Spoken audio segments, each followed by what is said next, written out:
Yeah, Alberto, a couple minutes, man.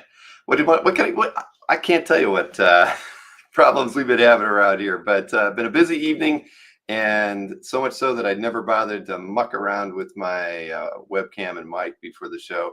So it was all flaking out on me a couple minutes ago, and I just decided to switch to this old standby.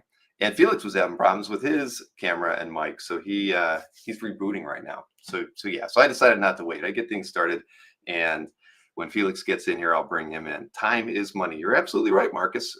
We're all Zevia or Coke tonight. That's a good question, and that answers your question right there. I'm back on the wagon. Zevia for me.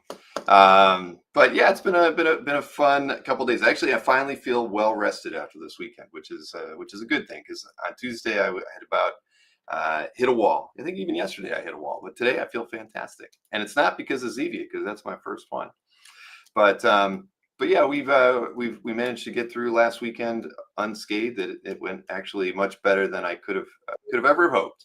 But we had a lot of great feedback. I thought that the recap that we had on Sunday went really well. Some good ideas came out of there. I've got a punch list of things that I'll be reviewing with Maureen when she's back from Ohio, and a few things to go over with Kazra and whatnot. But overall, very happy with how the weekend went. However, I do see that Felix is in the green room, and looks like camera and all things are going well.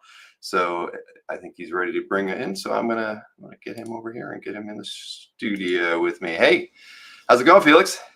Bill, how you doing? Hello, everyone. Oh man, I'm doing great. How about yourself? Well, you look refreshed. You had like 2 weeks off, and we'll get through this. It was actually 6 days. It felt like you were gone for longer than that. Yeah, it might have seemed like it, but no, it was really just 6 days. Got to hang out with my guys, Yams, Lambert. Yams' brother came, and then we were also joined by Albert. And Jiggy came too. So I think Jiggy said he's gonna be on the show like after me, right? He is, yeah. Okay. If you want, I can hang out a little longer if you want to talk about that trip or whatever. Yeah, else. I could bring Jiggy in at the tail end of you. Bring him in. You guys can talk about the OA Rep Summit 2024. Yeah, it was a little tongue in cheek. I know. I enjoyed every minute of it. Yeah. But yeah, it seemed like you were gone for longer than that, or at least maybe what I'm probably thinking about. I remember when I had emailed with Albert, maybe either when he had just left or came back, and he said he was going to be gone for like 2 weeks. So maybe he's still over there. Albert's still over there. Albert's gone for like a month. I don't have a month to spare, but yeah, some guys extended the trip, but for me, it was just Tokyo. Go see everyone, hang out for a little bit, get some, eat some food, buy some toys, and back home. Well, I can tell you that Yams' brother looks a lot like Yams. When I first saw one of the pictures, I thought that looks like Yams, and then I looked to the other side of the picture, and there was Yams. And I'm thinking, wow, there's a relation here. I didn't read all the descriptions and everything. I was just looking at the photos by and large. Yeah, I've known those guys more in my life than not at this point, and yeah, both great guys. So a lot of people, know Yams. Yams will pop in when I do live stream, and then certainly at shows. But Yams' brother is a real character too. So yeah, the funny thing is, I was telling Lambert this. Back in the day, I actually hung out with his brother more than Yams. That's the funny thing. But they may look alike, but they are two different people, which shocker. But yeah, both great guys. Let's see, boy, do you usually get a big room in here, huh? Yeah, we got a lot of people hanging out right now. Over 60 people right at the start. David Barr asks, "Are there any future podcasts?" David, yes. I kind of got out of the habit of doing them regularly, and Bill does his thing like every night, so I think everybody kind of gets their fill.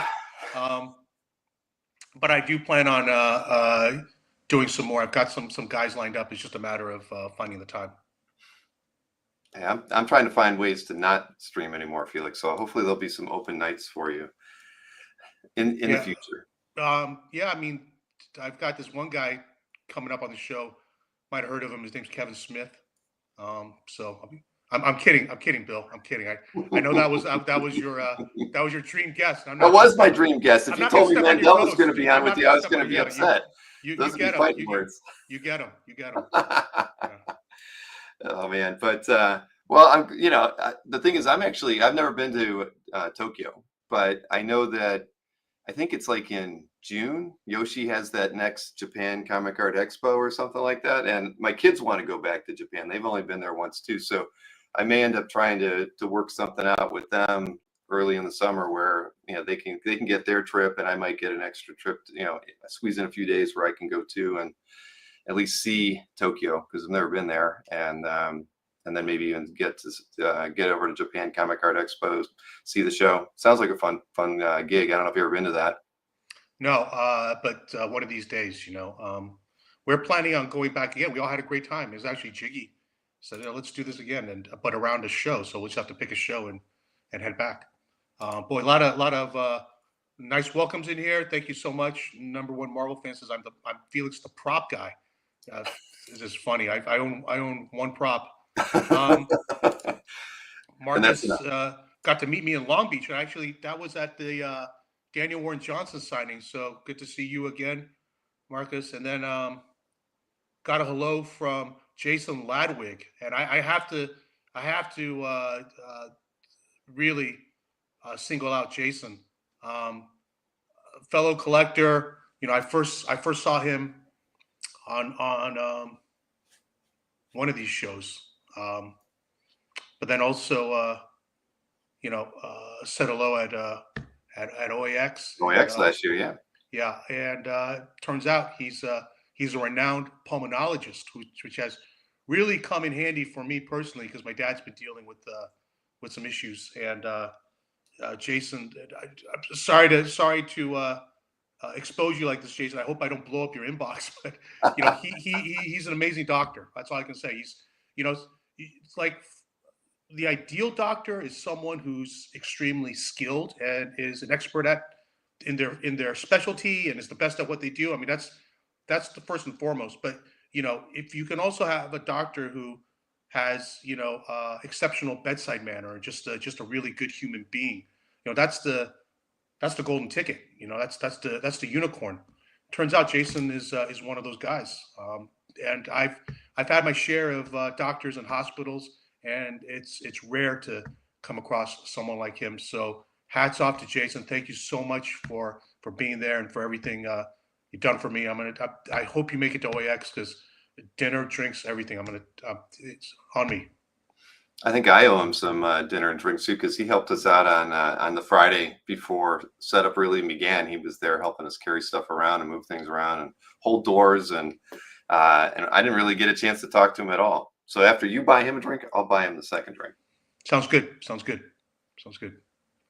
So the reason you're here though is because of OAX. We're going to talk a little bit about the guests that we have coming from Felix Comic Art. I think you maybe announced one or two socially already. I have, but like you, not everyone reads the writing. They just look at the pretty pictures. We don't do a lot of shows. There's two shows that we sort of have to do for professional reasons for the artists. It's San Diego and New York. But I mean, you get the most bang for your buck in terms of exposure and meetings with fellow professionals and publishers and so forth. So those are the two shows that are sort of fixtures. But we don't really do too many shows beyond that. We really like Heroes, so we try to do Heroes every year. And that's pretty much it. But now we've added a show to our very short list. That's OAX after 1 year. Someone made the comment, OAX year 1 is like any other show, year 5 or even year 10. It was just extremely polished right off the bat. Like there didn't seem to be the bugs that you'd expect there to be to have to be worked out. I know behind the scenes, you guys had your own challenges and had to deal with all, but from our side, it was a joy. It was seamless. It was painless. And so we said, yeah, we're going to do this show again. And another reason we don't really do shows is because our guys don't really want to do shows. You know, we don't need to do shows for business, for financial reasons. I've said this before. I mean, quite honestly, we make more money just staying at home if we wanted to. Hmm. So and most of our guys are pretty introverted. Some are just, I don't know if this is uh, correct technical term, but I call them hermits. Because they do not leave their studio, and so it can be a challenge to get a group of guys together to do shows. Even when we want to. Um, but have sung the praises of OAX to guys, and I think we got a really nice uh, uh, lineup this year for OAX 2025, including some guys again who just don't ever do shows. So but I guess without further ado, if we want to run down the list. Sure. I mean, we have a few returning, right, and then a few new ones. So that's always a positive. We could start. I mean, I have a. I've written down in alphabetical order. All So right. Well, why don't you announce them, because I don't have them in alphabetical order. I'm looking at a okay. spreadsheet. So First guy is Ian Bertram of Eisner Award-winning creator of Little Bird. Just came out with Precious Metal, which, if there's any justice in the world, will he'll win an Eisner again. He's been doing covers for Marvel and DC, and he's got a style like no other. I really defy anyone to tell me if they can. Who does he draw like? It's at the very least not a house style guy at all. no, not at all. He could be in any gallery, in any avant-garde gallery in the U.S., and he would fit right in. He doesn't. He could definitely I have. wouldn't compare him to anybody. Yeah, he has a fine art career. I mean, he's shown in galleries outside Hmm. of comic book art, but he loves comic books. So um, we're lucky to have someone like him, a really unique voice in comics. And And I you got know my what? first Ian Bertram the other, well, at that art drop that you did. Well, thank you very much. That was a New York Felix Con. That was day one when I, it was just a dedicated sketch drop, yep. nothing but sketches, and you got a really nice sketch cover. So thank you, Bill. Um, when I say we make more money at home, it's because you know I think traditionally artists kind of depend on shows to get their art out, to sell their art, and we started doing art drops, and so there's really no art to bring to shows to sell. Hmm. So that economic, that financial incentive just isn't there for us. Um, but we're going to do something a little bit different this time in honor of OAX. For the first time ever, we are going to be debuting new art at the show, and it's because it's Ian's art and it's spectacular and needs to be seen in person. It is going to be a complete issue of Precious Metal that we're going to bring everything to the show.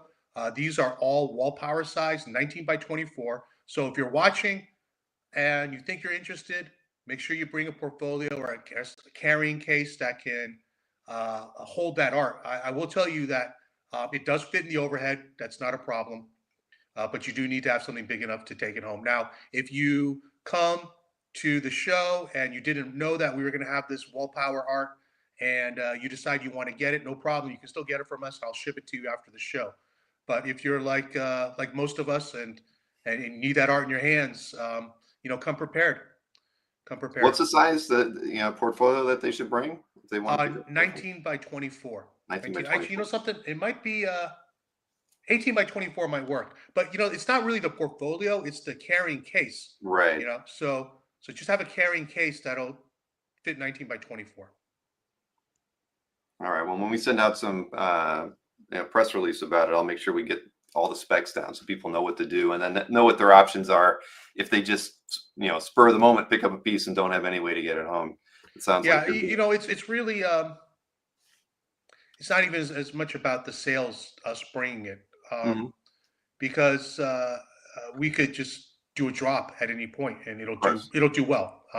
But really want people to see this art in person and see for themselves. I can put the scans up, but you really have no sense of scale or detail.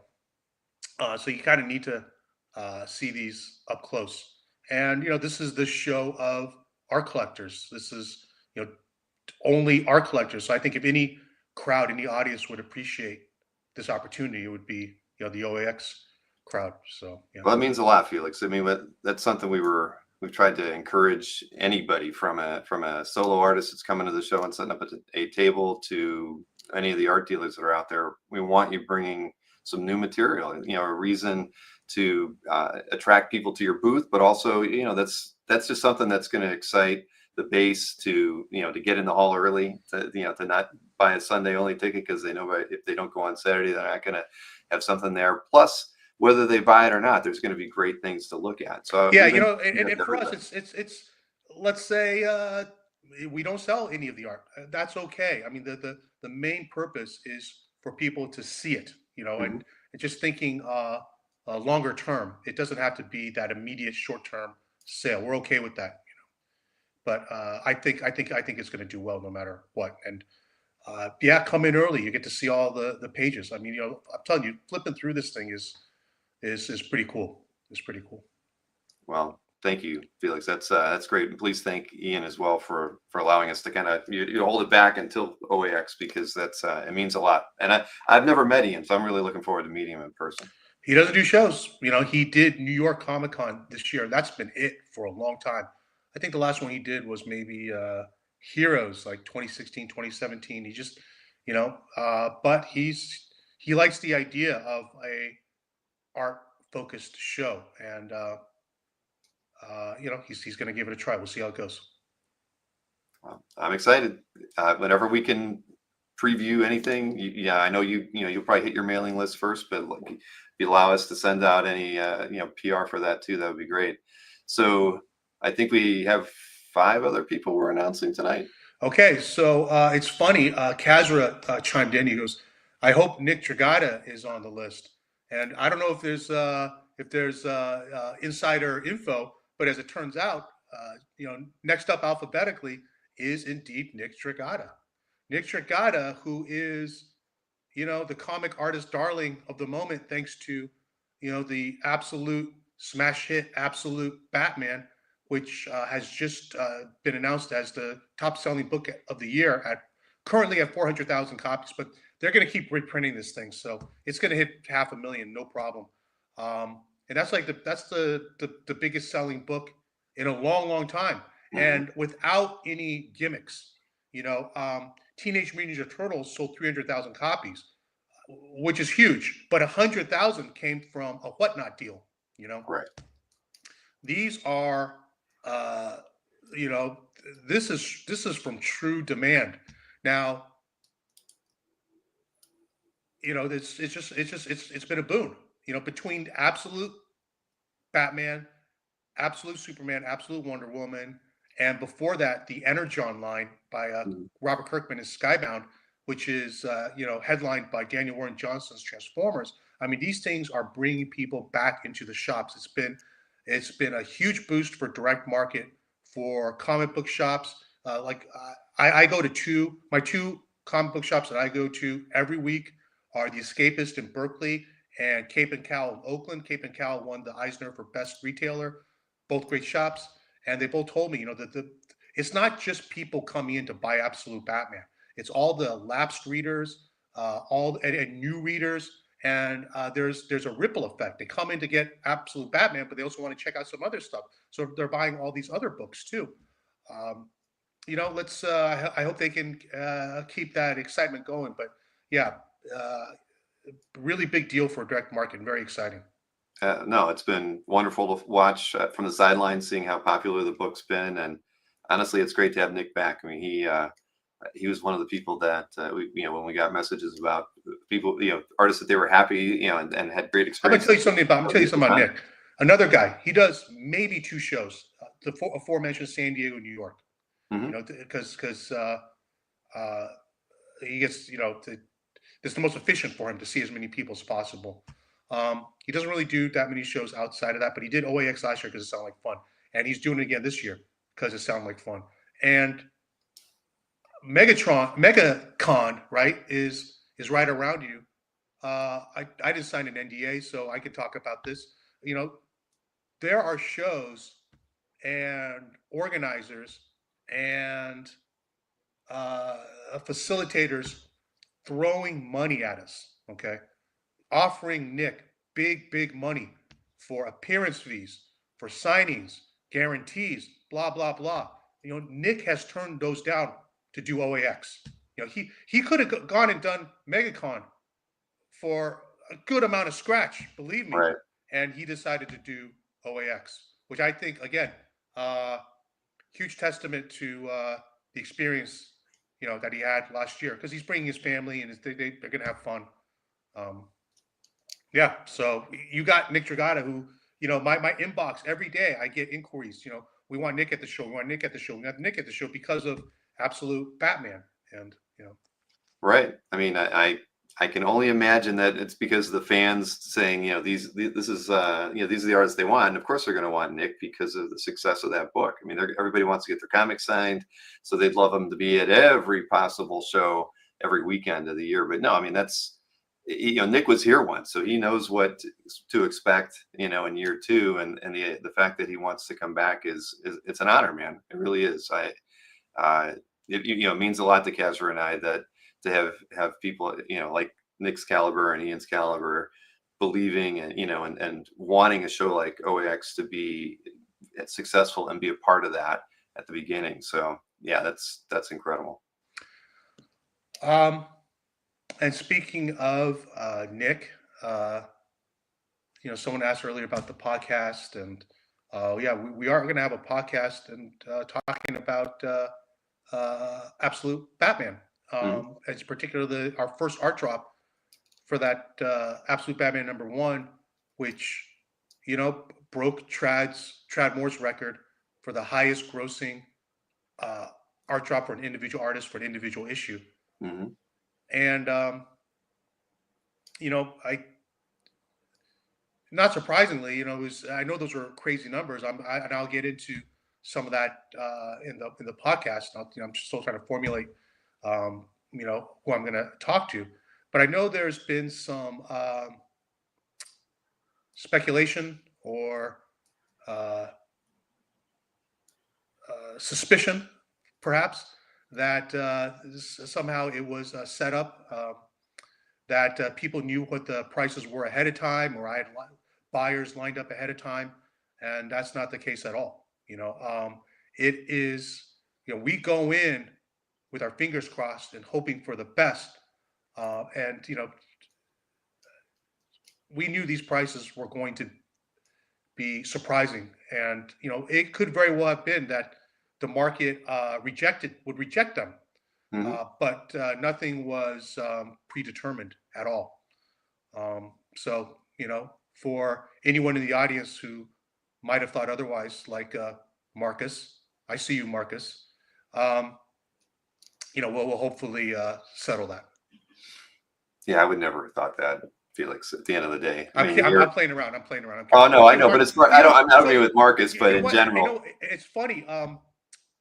You definitely would know. You know, because you get those orders in your inbox. I So do. I'm still.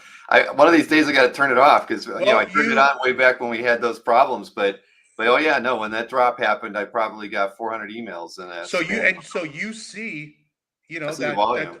exactly, and all the pages are going at those prices. Those are actual orders by real people. You know, so you know. Hmm. Anyway, it shocked us too. The market um, has clearly has an appetite for the right art. That's true. You know, Very true. new vintage doesn't matter. It is, you know, it's the line is definitely getting blurred. No, I would not disagree whatsoever. And that's but again, it's a testament to the work and the storytelling in that, and the fact that uh, you know, everybody wants a piece of it. I mean, that's what's great about you know, modern art and art drops is that you know, when you have a solid book, you're always going to have more people wanting a piece of it than you have art available. So that allows you to command the right price, set the right price, and see if the market will hold out. So far, so good. I commend you, Paul. So moving on then, Mhm. we're at the halfway point. So we're really dragging this out. Yeah. I'm going to go a little quicker. Next guest is Sanford Green. And Sanford's been around for 25, almost 30 years as a professional, Mhm. working nonstop, Marvel, DC, Image, all of it. And in the last couple of years, his profile just went. I mean, and by the way, he's a multiple Eisner Award winner too. But in the last couple of years, it's gone up like this, which you Mhm. don't really see. You don't see, guys moving along like this. It's just like it's like a steady trend upwards, hopefully, right? Of But course. this went, like a rocket. And two things: the Spider-Verse movie, that he did the art for, and that is been used on the promotion and the merchandising, advertising. I was just in Japan, and they're still using it on stuff over there. Mhm. So he became sort of associated, and synonymous with Spider-Verse. And in the first two movies, everyone loved the first movie. The second movie was even better. And so, what a great thing to be connected to. And then this year, this blew me away. He had his own story for Doom that he's been wanting to tell, and it was the sort of uh, short version is it's Doom becoming uh, Doom sort of facing existential crisis.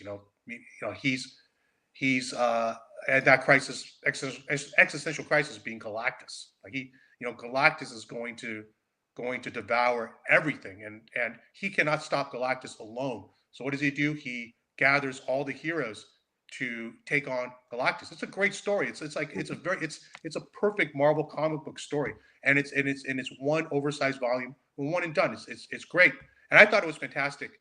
Um, but I thought, it's a comic and people enjoy it. It's gone crazy. I mean, you shouldn't use this to measure how good a comic book is, but I'll just say, like, you go to the YouTube uh, influencer uh, uh, channels, and since it's come out, it's been the hot book of the week. Um, and then at San Diego Comic Con, they announced that we're going to bring Robert Downey Jr. back, but as Doom. And it's going Right. to culminate in another Endgame, Infinity War, whatever. They're going to do like their individual movies and have the one big blowout. And I'm telling you, I don't know what exactly their plans are. It sounds an awful lot like Sanford's Doom. If they got RDJ as Doom, he's not going to be a pure bad guy. He's going to be maybe an anti-hero or one of these morally ambiguous guys. But gathering up all the heroes to take on Galactus, we know there's a Fantastic Four movie that will have Silver Surfer, and I'm sure Galactus will be introduced. Anyway, we'll see if I'm right. But if I'm Kevin Feige, you don't owe me any royalties. You don't owe me anything. This is just my guess about what's going to happen. But I would love to see it. I would absolutely love to see it. Of course. So things are looking up for Sanford for sure, and it's awesome that Sanford. He was one of those guys that was not the headliner of a show, and that's changing. That's changing. I mean, it would be like your one or two marquee names, and then plus whatever, like a dozen other names, and Sanford would be in that group. But Sanford's becoming a marquee name, just like Dragata, and that's super exciting to see. He's a great guy. He's He been at is. this for a long time, and I couldn't be happier for him. Yeah, I talked with him, well, a few times early in my collecting career, and he really was one of the nicest guys I had met in the business. I haven't talked to him in a long time, but I mean, so all the success couldn't have happened to a more deserving gentleman than Sanford. I mean, he's like Kazra said, he's one of the artists that are coming to the show that made him the happiest. I mean, it's great. I'm really looking forward to getting to see him again in a setting where I can actually say hello and talk to him for a few The minutes. thing about artists is, it's a very solitary gig. It can be very lonely, and it's not surprising. A lot of them are introverted or maybe socially awkward. That's not Sanford, and I didn't know this about Sanford. But Sanford could basically MC anything. Like I've seen him at the Eisners twice, like 2 years in a row. presenting. It's hilarious. He's hilarious. We might have a job for him. You never Maybe know. if you, yeah, we'll talk. Okay. Next guy is another guy who I haven't seen since 2016, and I think he's maybe done one show in the last 8 years, and he's working on a high profile project now. And now all of a sudden, it's a sexy name, even though his art's always been fantastic. That's Chris Mooneyham, who's been working on Skybound's G.I. Joe book with Larry Hama. We did a drop of that art, and it went great, and people loved it. It's kind of like Transformers. They're goofy toy properties. None of us snobby art collectors really take it too seriously. Outside of a few exceptional pieces, like Marcus owns the Bill Sienkiewicz #1 cover. Like, there's no doubt that's you don't have to like Transformers to appreciate that. That's a great cover. Mhm. But for the most part, the art is pedestrian. It's not great. Michael Golden did those covers for G.I. Joe back in the day, and that's the best G.I. Joe art. It's limited to the covers, but that was no question the best G.I. Joe art ever. Well, I'm not going to put Chris in Michael Golden's class just yet, but I will say I believe Chris's art are the best interior G.I. Joe we've ever seen, the best G.I. Joe pages we've ever seen. And it's cool. It's cool. Well, we're happy to have him. Like you said, if you haven't seen him in 8 years yourself, it's going to be like a little reunion for you as well. It is. Yeah. It's funny. I do talk to these guys. Of course. And so when we do see each other, there's been some I just be several years before I see him. It doesn't feel like it's been that long. Mhm.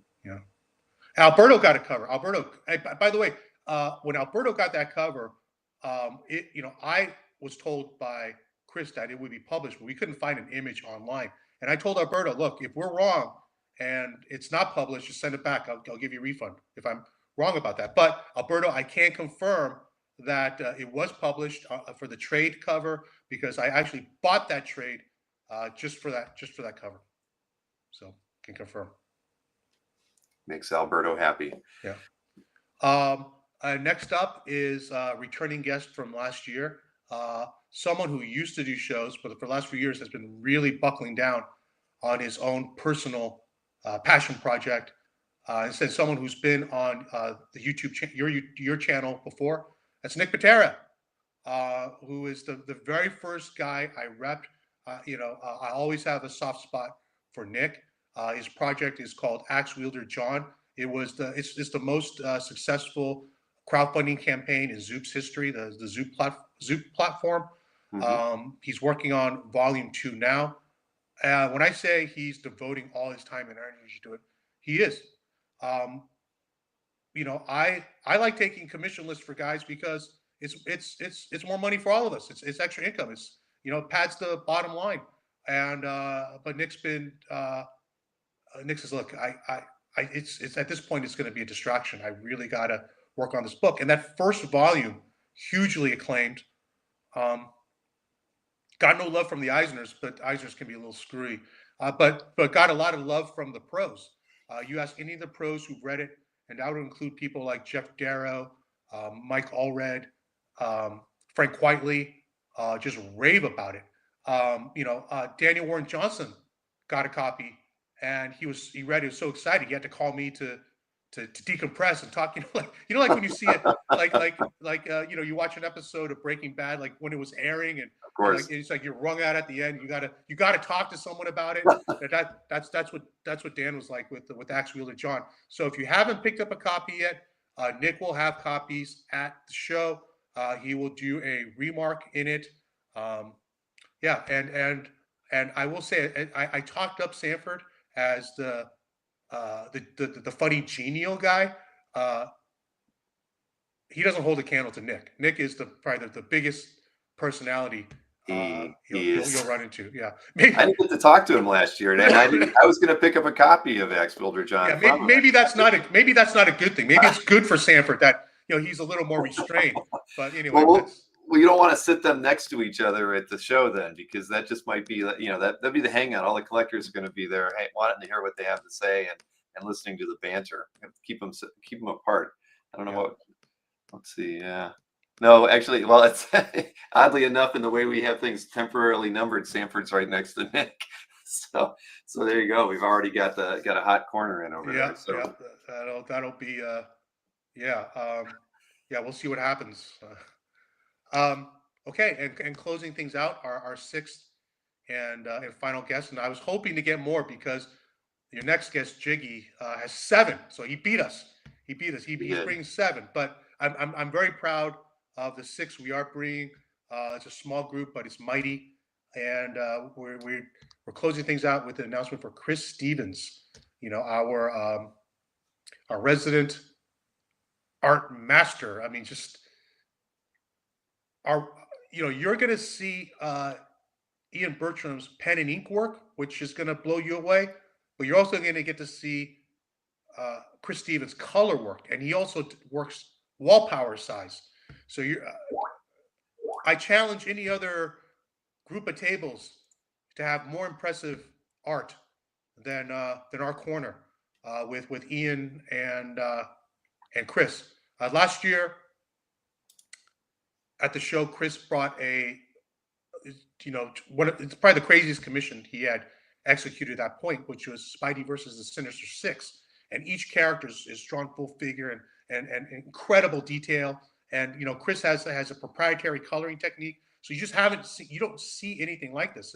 You think it's like a printed poster, and you turn it around, you can see the colors bled through, and this is all hand drawn, nothing digital, nothing, all hand drawn. And if for the people who are in the audience who were at the show last year, you would have seen that Spidey versus Sinister Six, and I heard from so many people that was the piece of the show. That was the standout piece of the show.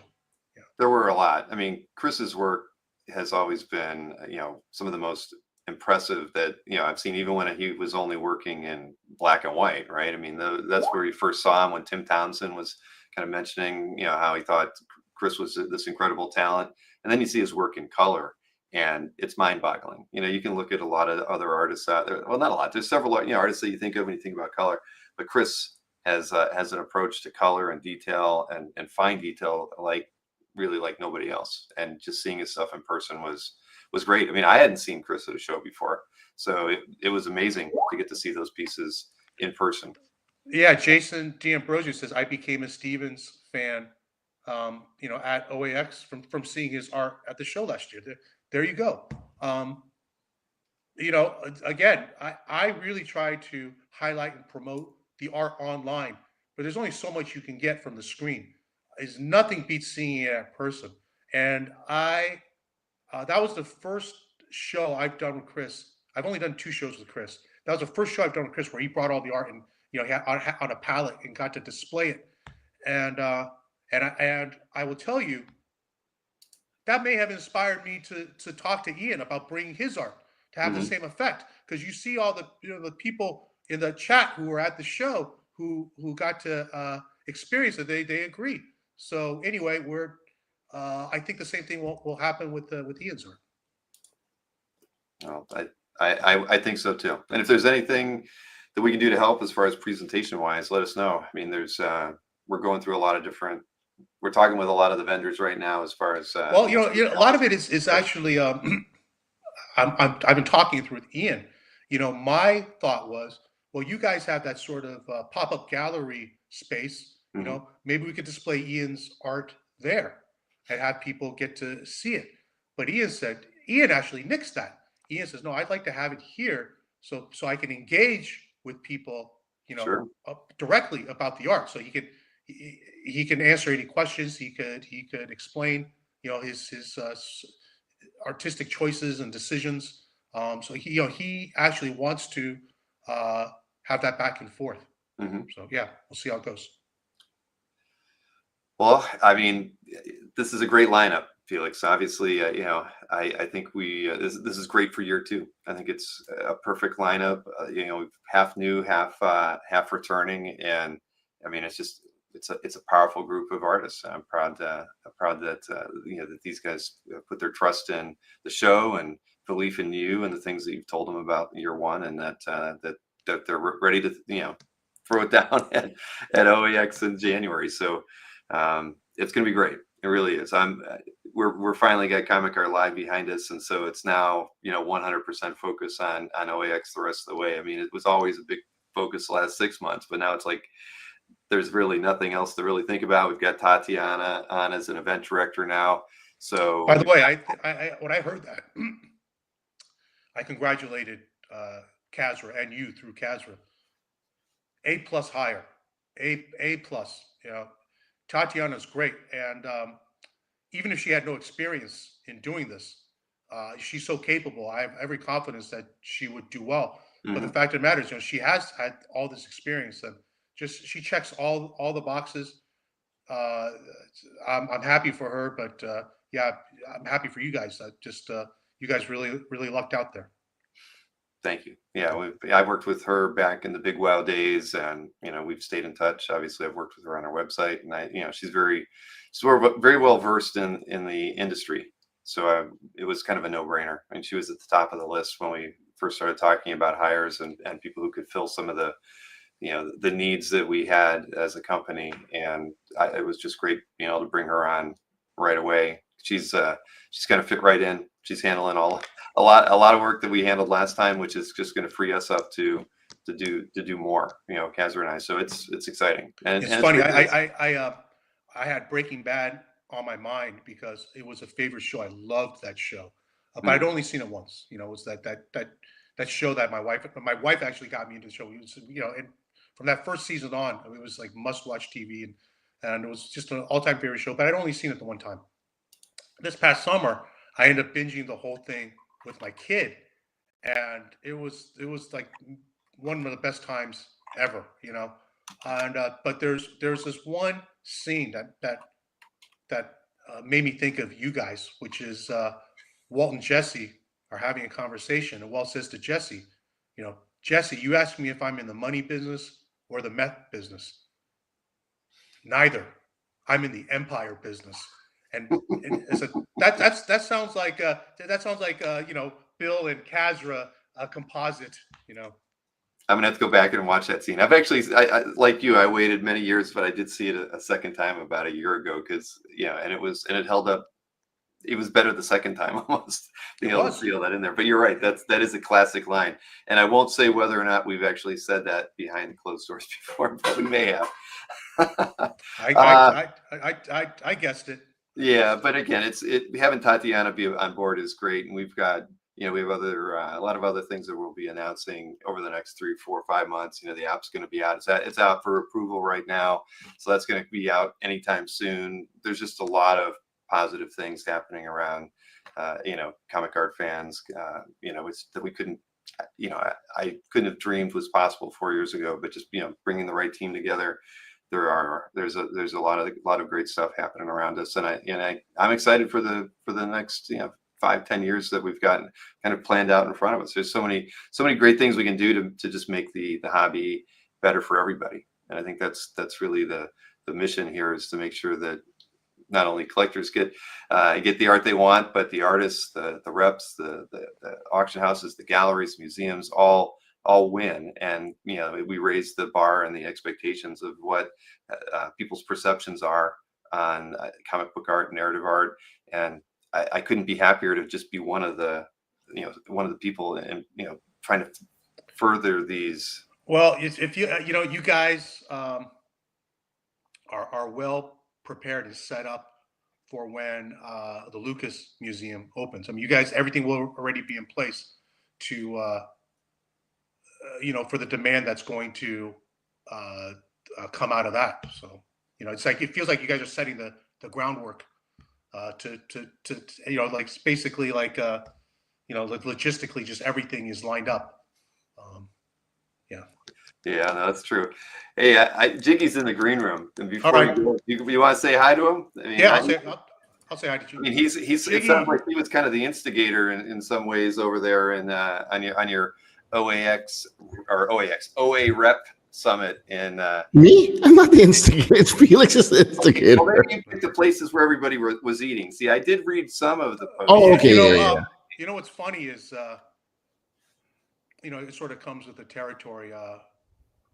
You're gonna have haters. No matter what you do, you have your share, Bill, and I have mine. And there are some, I think, because Jiggy is so sweet and genial in person. It's that they like to sort of position me as the black hat and Jiggy as the white hat of OA reps. No. So I'm just here to tell everyone we're both black hats.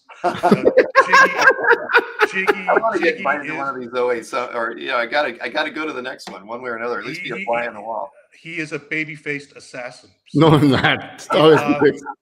You know what you're getting with me. Watch out for Jiggy. Man, beneath that happy exterior lurks a killer. He's not, but in all honesty,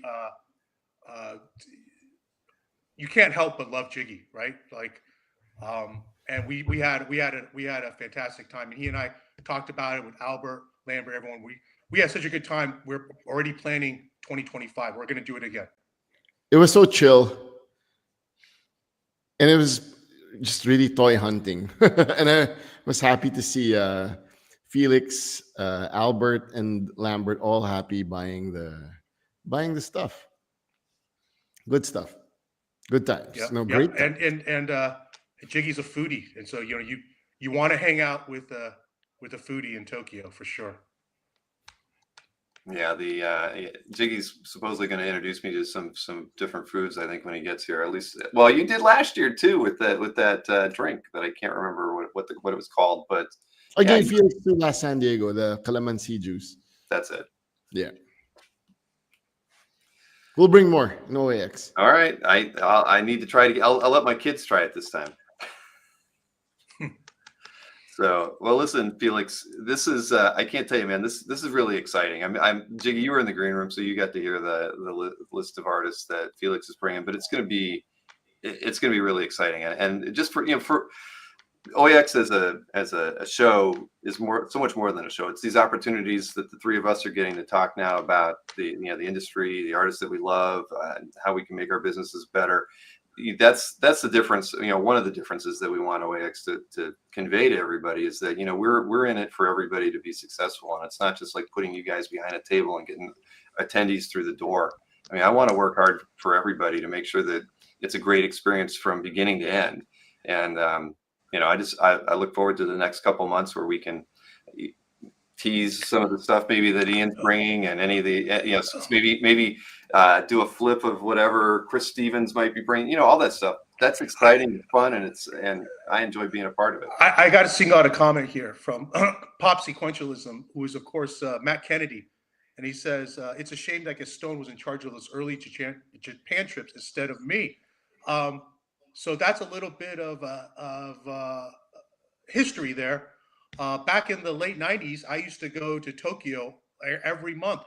And one of the guys I would go with was Gaston, who owned Meltdown Comics in LA.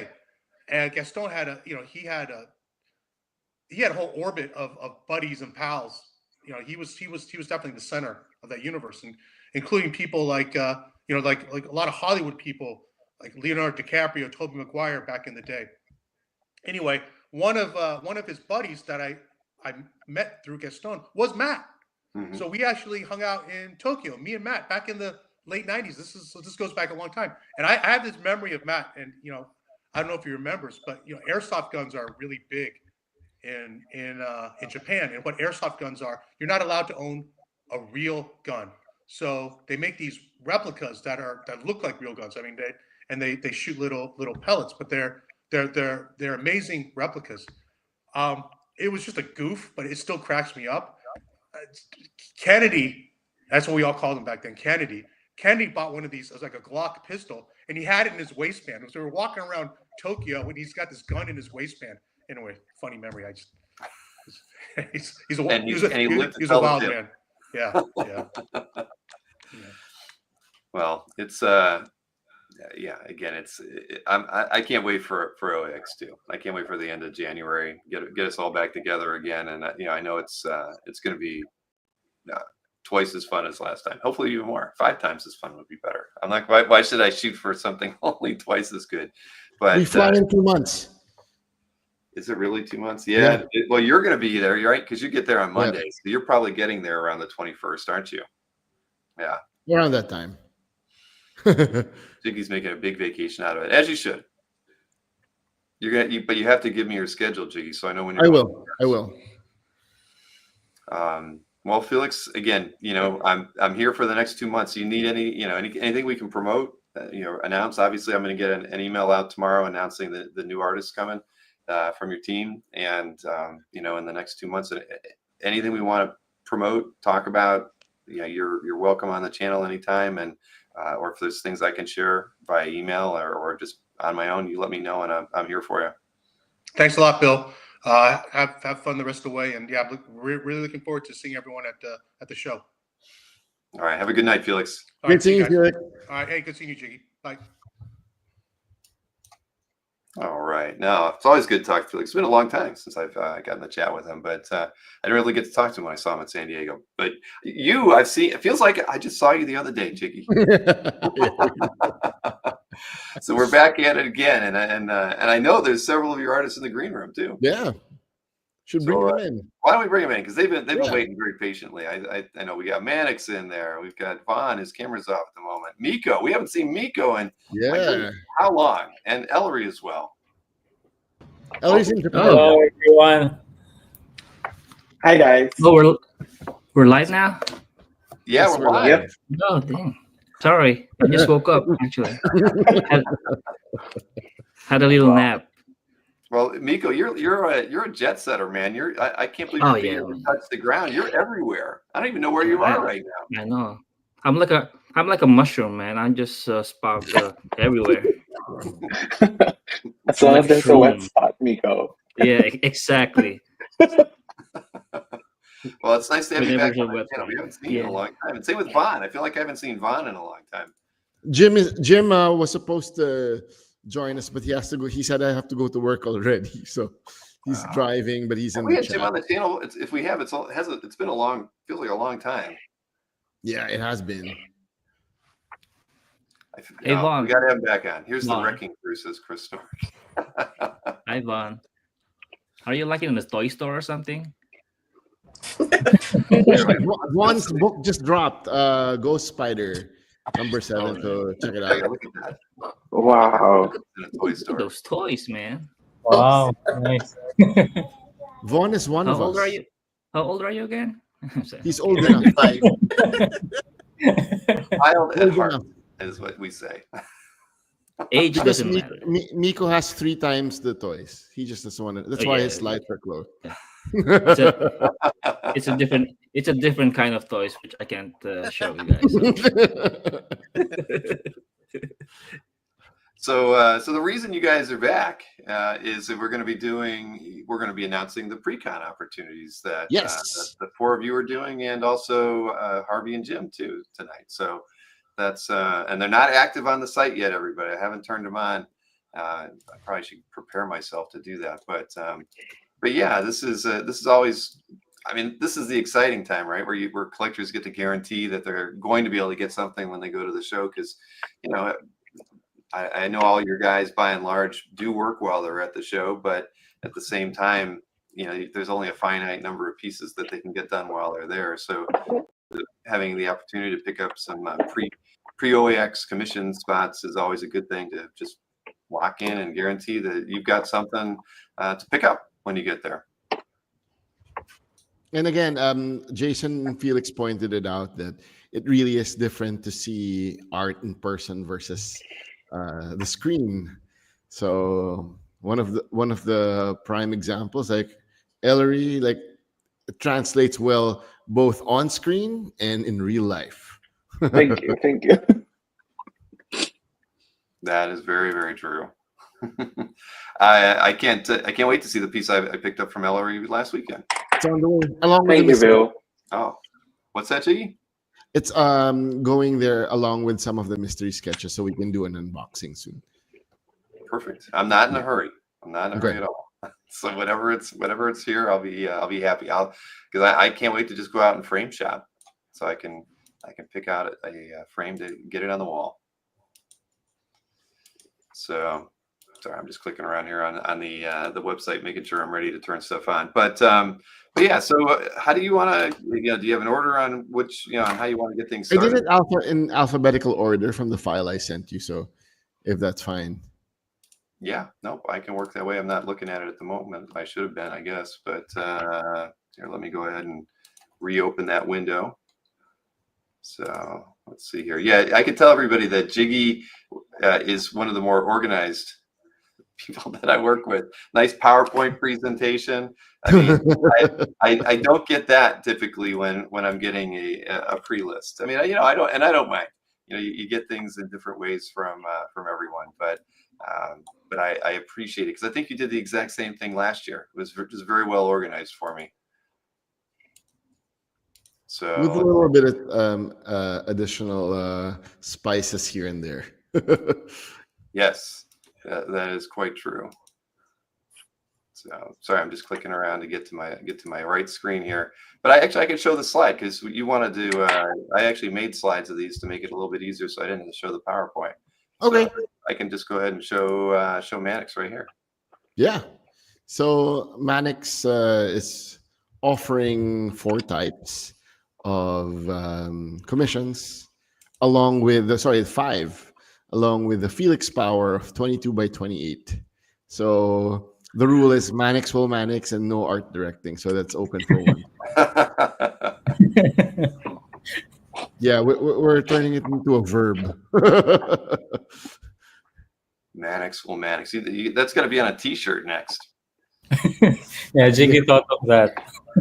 Then the recent Watchmen commission, if you see posted on our Instagram, both Mannix and the next ComicArt account. So this was Mannix's hardest commission in terms of pressure, right, Mannix? Yes, it was really because that was my favorite comic book ever, and the one who commissioned that is I'm a very Special. big fan of his. Yeah. Of him. Oh, Alan Moore. No. Secret. It's actually John Amore. Oh, I saw John in the chat a little bit earlier. I don't know. Is he still out there? I don't see him. But yeah, Rom2814 loves the Rom in this image here. I mean, that's a classic Rom right there. Mannix, do you still have any of those round canvases? Yes, from Jason. I'm trying to find some of those again. I'll tell Jiggy when I find some.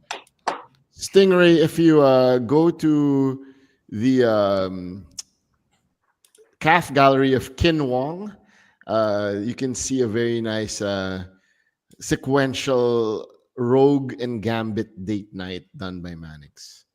Yeah.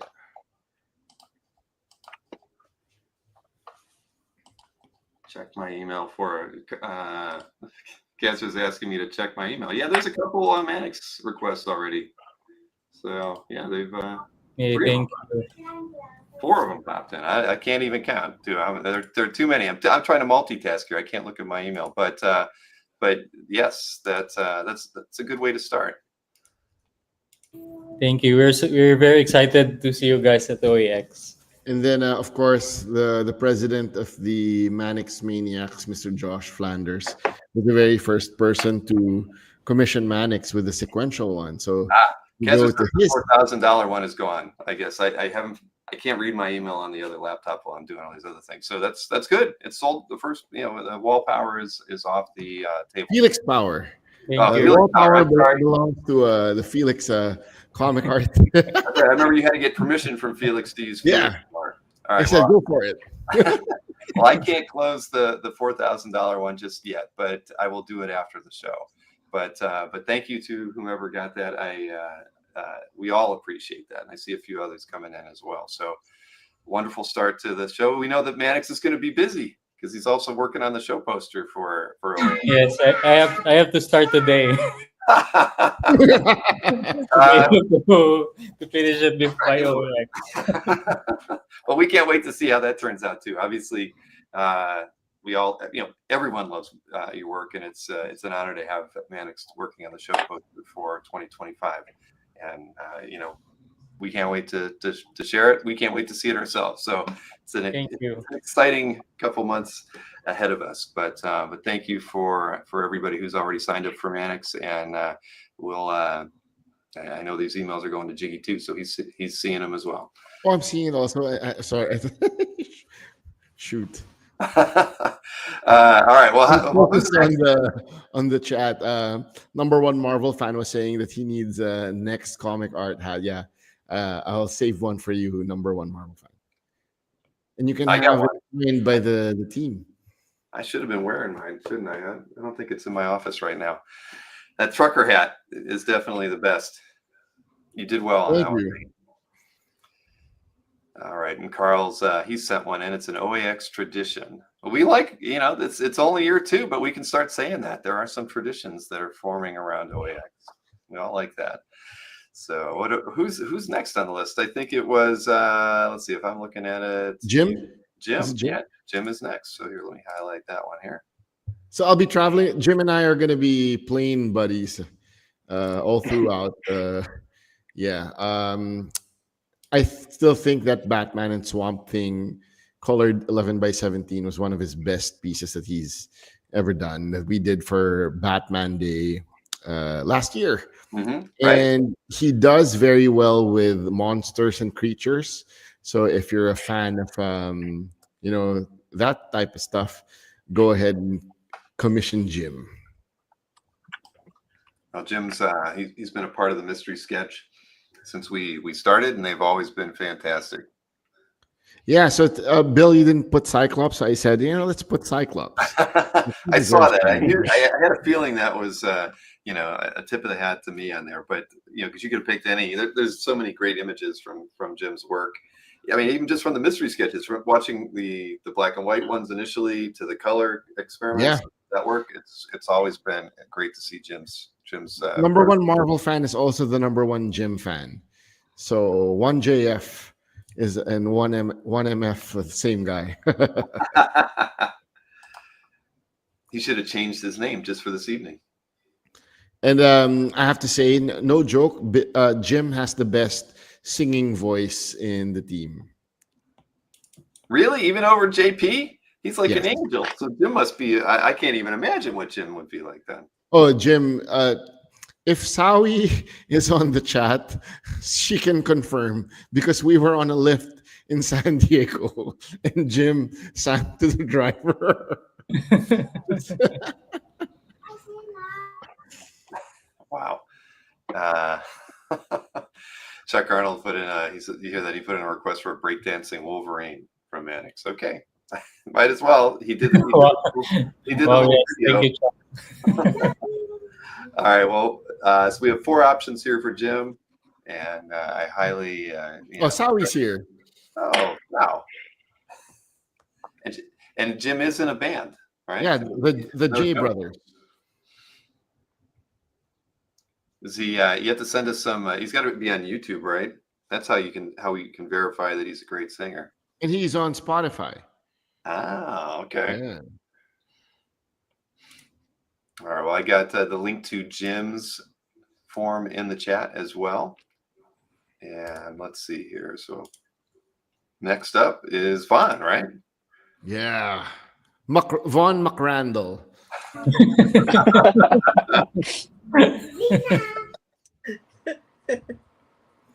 So again, Ghost Spider number 7 is out in stores. Follow our newsletter for the Ghost Spider art drop. You can't miss it. Vaughn being Vaughn. Or is it Vaughn Mannixing? It is a verb we can use around here now. Mannixing. Oh, the Vaughn. I like that Vaughn father, Marcos. Thank you. We'll call Vaughn father at OAX. Wow. Yeah, those are all great opportunities there. Whether that you get any of it doesn't matter if it's colored or not, but the 9 by 12 colored at 450, that's a great value. I mean, we've seen Vaughn do mystery sketches that have cost $200 that were worth $450 time and again. We all know that. So just like Jim, Vaughn has just been getting better and better and better every time we see work coming out from him. And Vaughn's had one heck of a year too, right? I mean, yeah, he's our congratulations go to him. I mean, I just have seen him reach new heights and get to do some amazing published work. And I've seen lots of happy photographs with him and McFarlane more than one. So it's been a good year. It's good to be Vaughn. I have to say that Chris Norick is one of the OG Vaughn fans. I remember we announced it online on the email, and it was a calf update. And Chris actually said that he knew about Vaughn, and he was happy that that Vaughn was already selling original art. So Chris actually emailed a couple of months ago. It's going to be fun. It's a great piece, which you will see at OAX. Well, we're going to see a lot of good art at OAX, I think. A lot, just and a lot from these pre-OAX opportunities. But yeah, I can't wait. I'm going to spend time looking at as many portfolios as I can because I didn't get to do that in year one, but year two, I'm making up for it.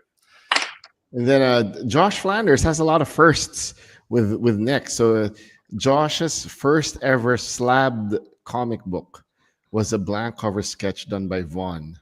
Really? Void Rivals with Optimus Prime, like Vaughn turned into a DPS for the blank cover. Wow. Well, slabbed at OAX. Correct, Josh? I think it was slabbed at OAX. Yes. Well, Josh knows good art when he sees it. He's got that wonderful sequential piece by Mannix that my mom really a print of. So. An amazing sound wave done by Vaughn for Josh. Wow. Well, I'm going to be checking out Josh's calf gallery after we're done here. So next up is Ellery. Yeah, let me highlight that slide here and I appreciate you putting in the Gene and Scott as well. Nice. And I put in also the very first piece of OA bought by Mr. Mannix Abrera. I know. Thank you, man. Yeah. And I put in my favorite piece of Ellery, which is the Dark Child Magic. So I asked him, was it just a couple of days ago, Ellery, what do you think is my favorite piece that you've done? And he couldn't think about it. Is it no, it's the magic one.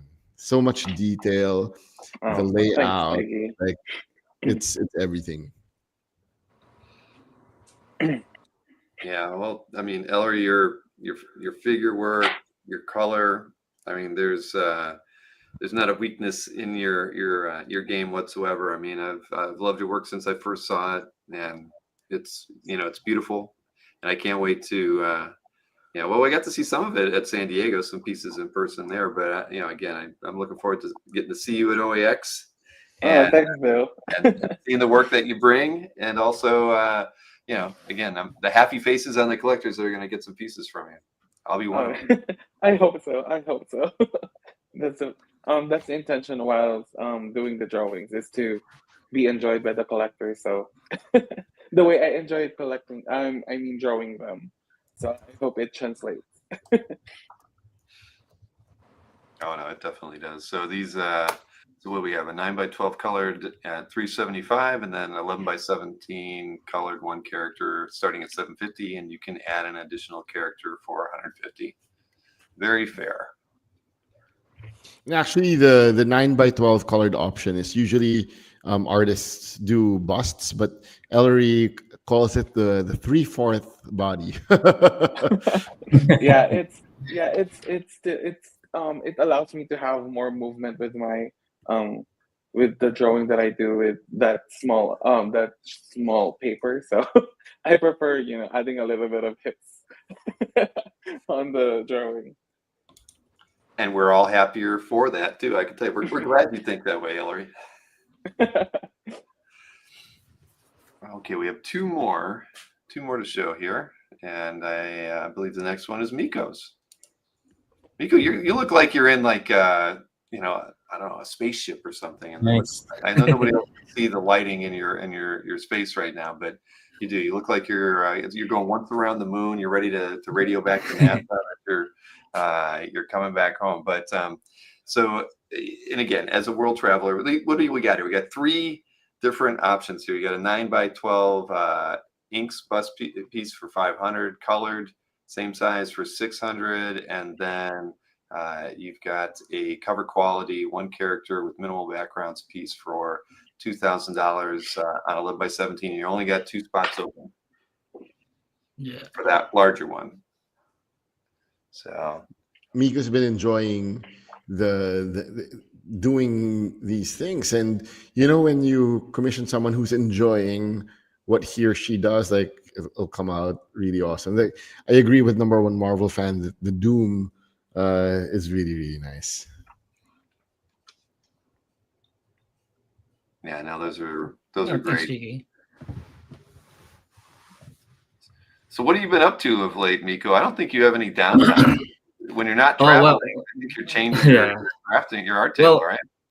I'm doing a lot of shows actually. I have actually a show tomorrow. It's called the Dallas Comic Show. It's just a small show, and it's up until Sunday, and then I'm doing San Francisco Fan Expo. Uh, Thanksgiving Day. So that's good. Huh? That's Seriously? yeah, that's got to be interesting for me.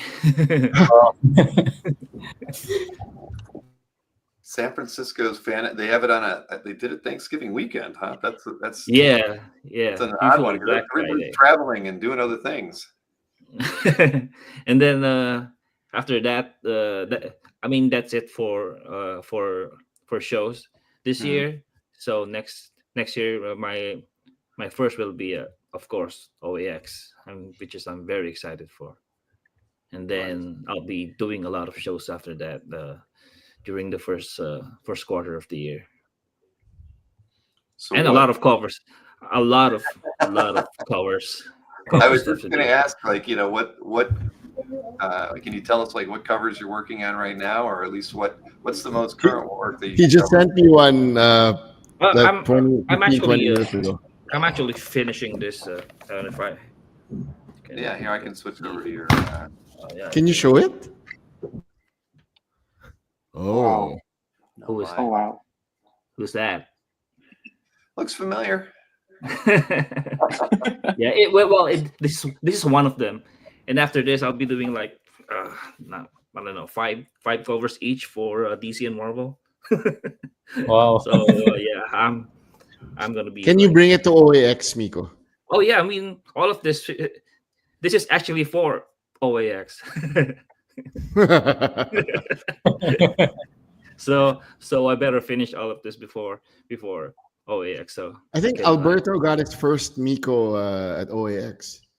Cover. which one? Oh yeah, Thundercat. Thundercats, yeah. And then there's there's obviously gotta be more covers for me to sell at the show. So better watch out for that. Great.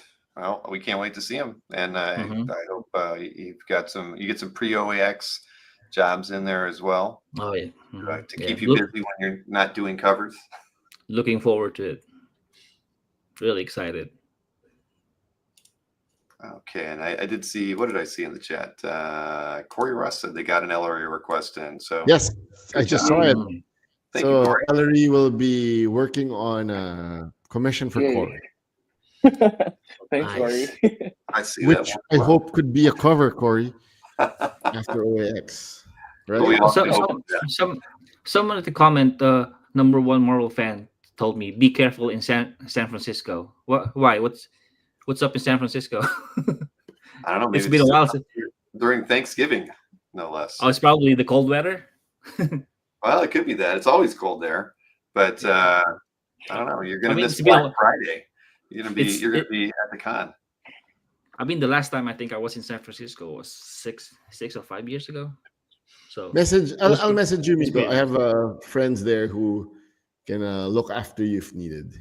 Oh, okay. Yeah. Like bodyguards. No, just in case. Jiggy, I knew you're in the mafia. I'm I I'm knew not it. scared. No, if you need a contact person for Ah, anything. yeah. Well, Yeah. Mm. I'll have my cousin there with me, so Okay, he's cool. gonna help me out with all the stuff. So yeah, it's actually my first time to do a San Francisco show, so it's gonna be interesting. Colin says, check out the Disney Family Museum and the Presidio while in San Francisco. Oh, I don't okay. know what that is, but I'll Google it after the show. So thank you for that, Colin. Colin's the editor on Comic Art Fans. Without Oh, him, nice. the news and the emails, most of the emails don't go out. So thank you, Colin. All right, so we have one more to show. One more to show here. So for a gentleman who is not here, that would be Harvey. Harvey. Yes. Where's Harvey? Where's Oh, Harvey? nice. He's probably asleep. Oh, He was probably working till 4 or 5 a.m. Knowing Harvey. Yeah, Harvey's always very busy. Yeah, so we have an OA exclusive, which is an edge-to-edge 6x9. So that's on the upper right. It's an absolute Batman piece by Harvey. And if you just really can't zoom in, but if like what Chris Norick said, that it's insane in person. Like if you see it in the level of detail Harvey does on each piece, it is crazy. I don't know. I mean, I have a few pieces by Harvey, and it doesn't matter if they're pencils or inked. I mean, he just packs a lot of detail in his pieces. They're spectacular. So you got the OA exclusive edge to edge 6x9 for $300, 9x12 inks for $50, 11x17 one character for $800, cover quality 11x17 for $12.50. I mean, those are very fair prices for the amount of effort that we know Harvey puts into all these pieces. Yeah, You'll really get more than what is expected. It's crazy. So the Death Dealer one is proudly owned by one of frequent chatter and great guy all around. I don't know if he posted it on his scarf.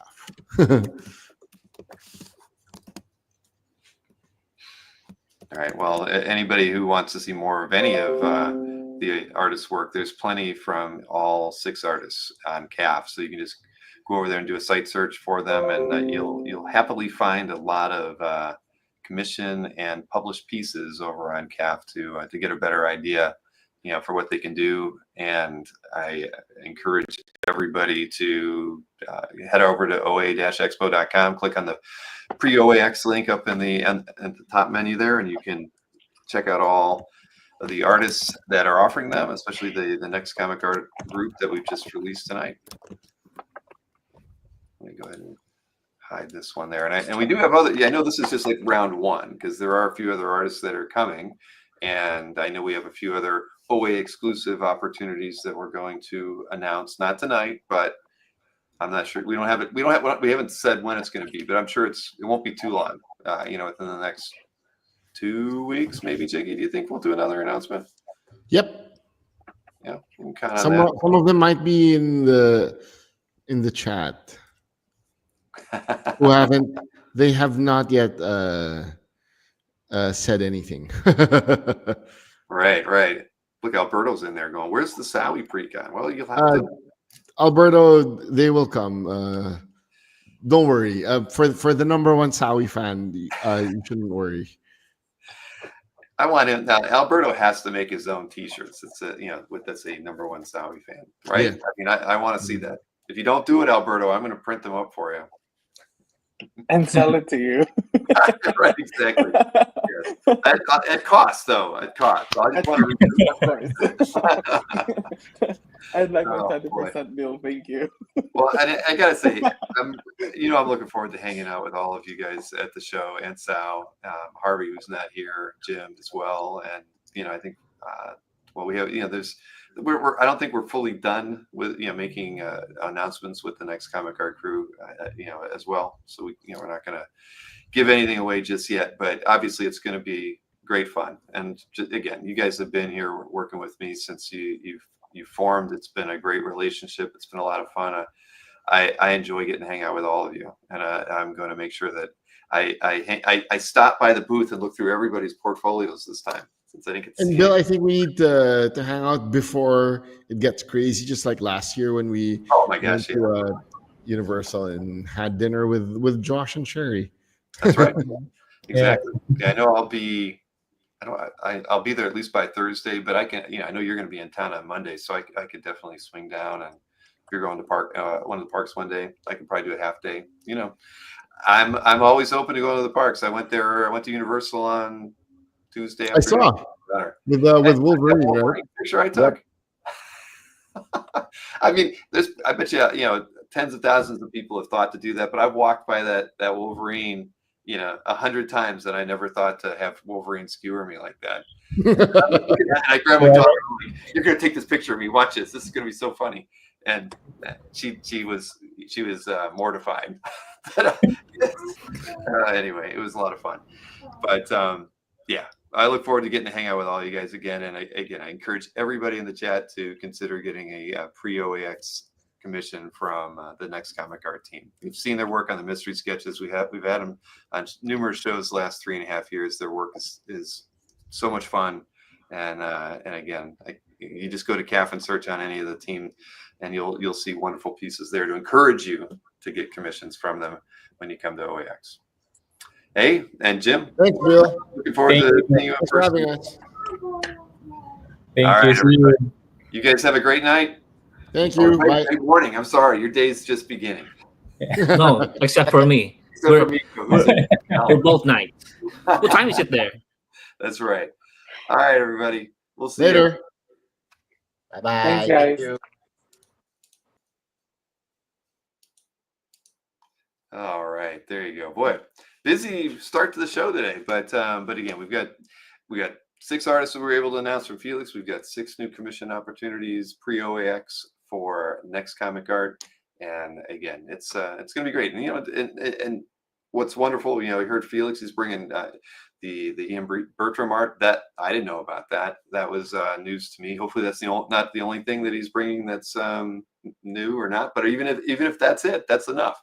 That's the the philosophy we want all of the exhibitors to have coming to OAX, is that they're bringing something unique, something that they didn't offer before, and or something they've never offered before, like the or the OAX exclusives that the next Comic Art team has been coming up with. I know we have 1 or 2 other interesting opportunities from them that I think everybody will appreciate. So, again, it's just the embodiment of what we want this show to be, and it's wonderful to have participating exhibitors that feel the same way that we do, that making the show special, working together in that with that as the end goal, it will make a great show.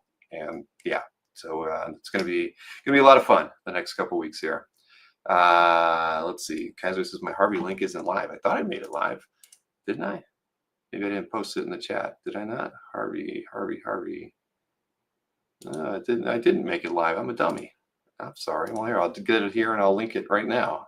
I thought I turned them all on and I didn't do it. Thanks for the reminder there, Kezra. I needed somebody looking over my shoulder. So here, let me get the link in there to Harvey's right here. There we go. All right, got it. So apologies to Harvey and the next Comic Art team for not turning that on, but it is on now. So have at it. I think, yeah, definitely I can see it on the list. So, okay, cool. Harvey's link is crashing. I don't know. I'm on it right now. Let's see. Yeah, it's loaded for me. But, oh, it's crashing because there's so many people on it. Yeah, probably. I get you, Miko. So go back to your space capsule, man. Hang out with Aquaman. Quit laughing. I can see you. You're still in the green room. All right, moving right along. I had a whole list of stuff to go over, but what did I want? I was looking at the list and I thought it worth mentioning. If you haven't checked out the pre-con list over on OAX, you definitely should. I saw, we already added Marco Rudy a few weeks back. We actually just got a Marco Rudy pre-OAX commission come through. All of the active artists who are taking commissions are listed there if you click the pre-OAX link, you'll see them all. Some are sold out, of course. Miles and Wayshak have already gotten all of their opportunities sold out. Josh Cassara sold out right away. Both of the Simones have sold out of everything that they had to offer except for the sketch card opportunities. So all of those are gone. I know Humberto Ramos has what does Ramos have? He's got one commission spot left pre-OAX. I know that during the show, Joseph mentioned that he can only do like maybe 5 9x12s, quicker stuff during the shows. So if you wanted to get something big from Humberto, you've really got one other opportunity to do that, and then that one will be gone because he was only taking 4 of the larger pre-OAX commissions. But if you don't get one of those, there's probably going to be around 10 opportunities during OAX to get one during the show. Stingray's saying everybody needs to get a Marco Rudy commission. I know that Aranga sold out of all of his 11x17s as well. He only has the 22x17 opportunities remaining with his sets. And what else I'm just trying to look through the list here. Am I forgetting any important notes?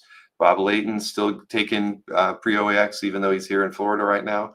He's gotten a few, I believe, of late. And who am I forgetting here? That's about all that we have listed on there. I know we have we're going to have a few more to announce pretty much every week, I think, for the next month. But yeah, so that's where we're at. I think Mannix might end up being closed because he did get quite a few emails while we were doing this. Hey, and there's a couple from Harvey now that I turned the thing on. All right. Sorry about that, Harvey. Cassara, yes, exactly. And for those of you who did sign up for Josh's list, the 5 people, I did get a couple emails. I told everybody that I was going to be invoicing for those, and I will be. I just got so backlogged with work for ComicArt Live that I didn't get to do that. So tomorrow I will be invoicing the 5 individuals who got on the Josh's list. So that'll happen tomorrow, and just be looking for it. I can't tell you what time of the day, but I'll give you the payment instructions and all that good stuff, and we'll have those out. And yes, Kazra's voicing what I had said about Bianchi and DeMeo, all but sold out. I know that DeMeo, during the CAX announcement that Kazra was a part of the other day over on Spidey Hits, while that was going on, I think that I believe that DeMeo got 6 or 7 sketch card pieces ordered during that. So it was pretty cool to see. But I think DeMeo is probably almost 100% sold out, and Bianchi is probably getting close to it. So, and again, they both only have the sketch card options left. What is Jason saying? No rush. Thanks a lot, Jason. Yeah, we don't need to tell Miko that. He might take you up on that. I'm not trying to take all your money, Andre, but hey, I appreciate your support on the Vosberg show the other night. Which reminds me, that was fun. There was just a lot of pieces that Mike Vosberg had laying around the studio that Chuck was able to kind of pick up and put into lots. Anything that didn't sell, he posted over to what did he post over on his calf gallery today? The pieces that didn't sell. So I'll put a link in the chat for anybody that missed the Vosberg sale last night. There was a lot of just obscure stuff. There were a lot of published stuff, a lot of prelim related stuff. I think we sold. Well, I know we sold about 60% of what was there. So there might be 12, 13, 14 pieces. I don't remember what's left, but there's a link in the chat for anybody that wants to go over and see what's left. I would say that if you want to have me ship it, you need to order the stuff via Chuck's calf gallery before Saturday morning, because I think Chuck's going to be mailing all that artwork over to me to ship out Saturday afternoon. So keep that in mind. That said, today that DeMeo should be adding 5. Oh, okay. So yeah, I knew he was close because I forget what the count was, but I knew we were on the border of that. And Harvey got another one. So that's 3 so far for Harvey. Congrats, Harvey. Wherever you are, sleeping. All right. So who buys Valiant stuff? Who would have guessed, Stingray?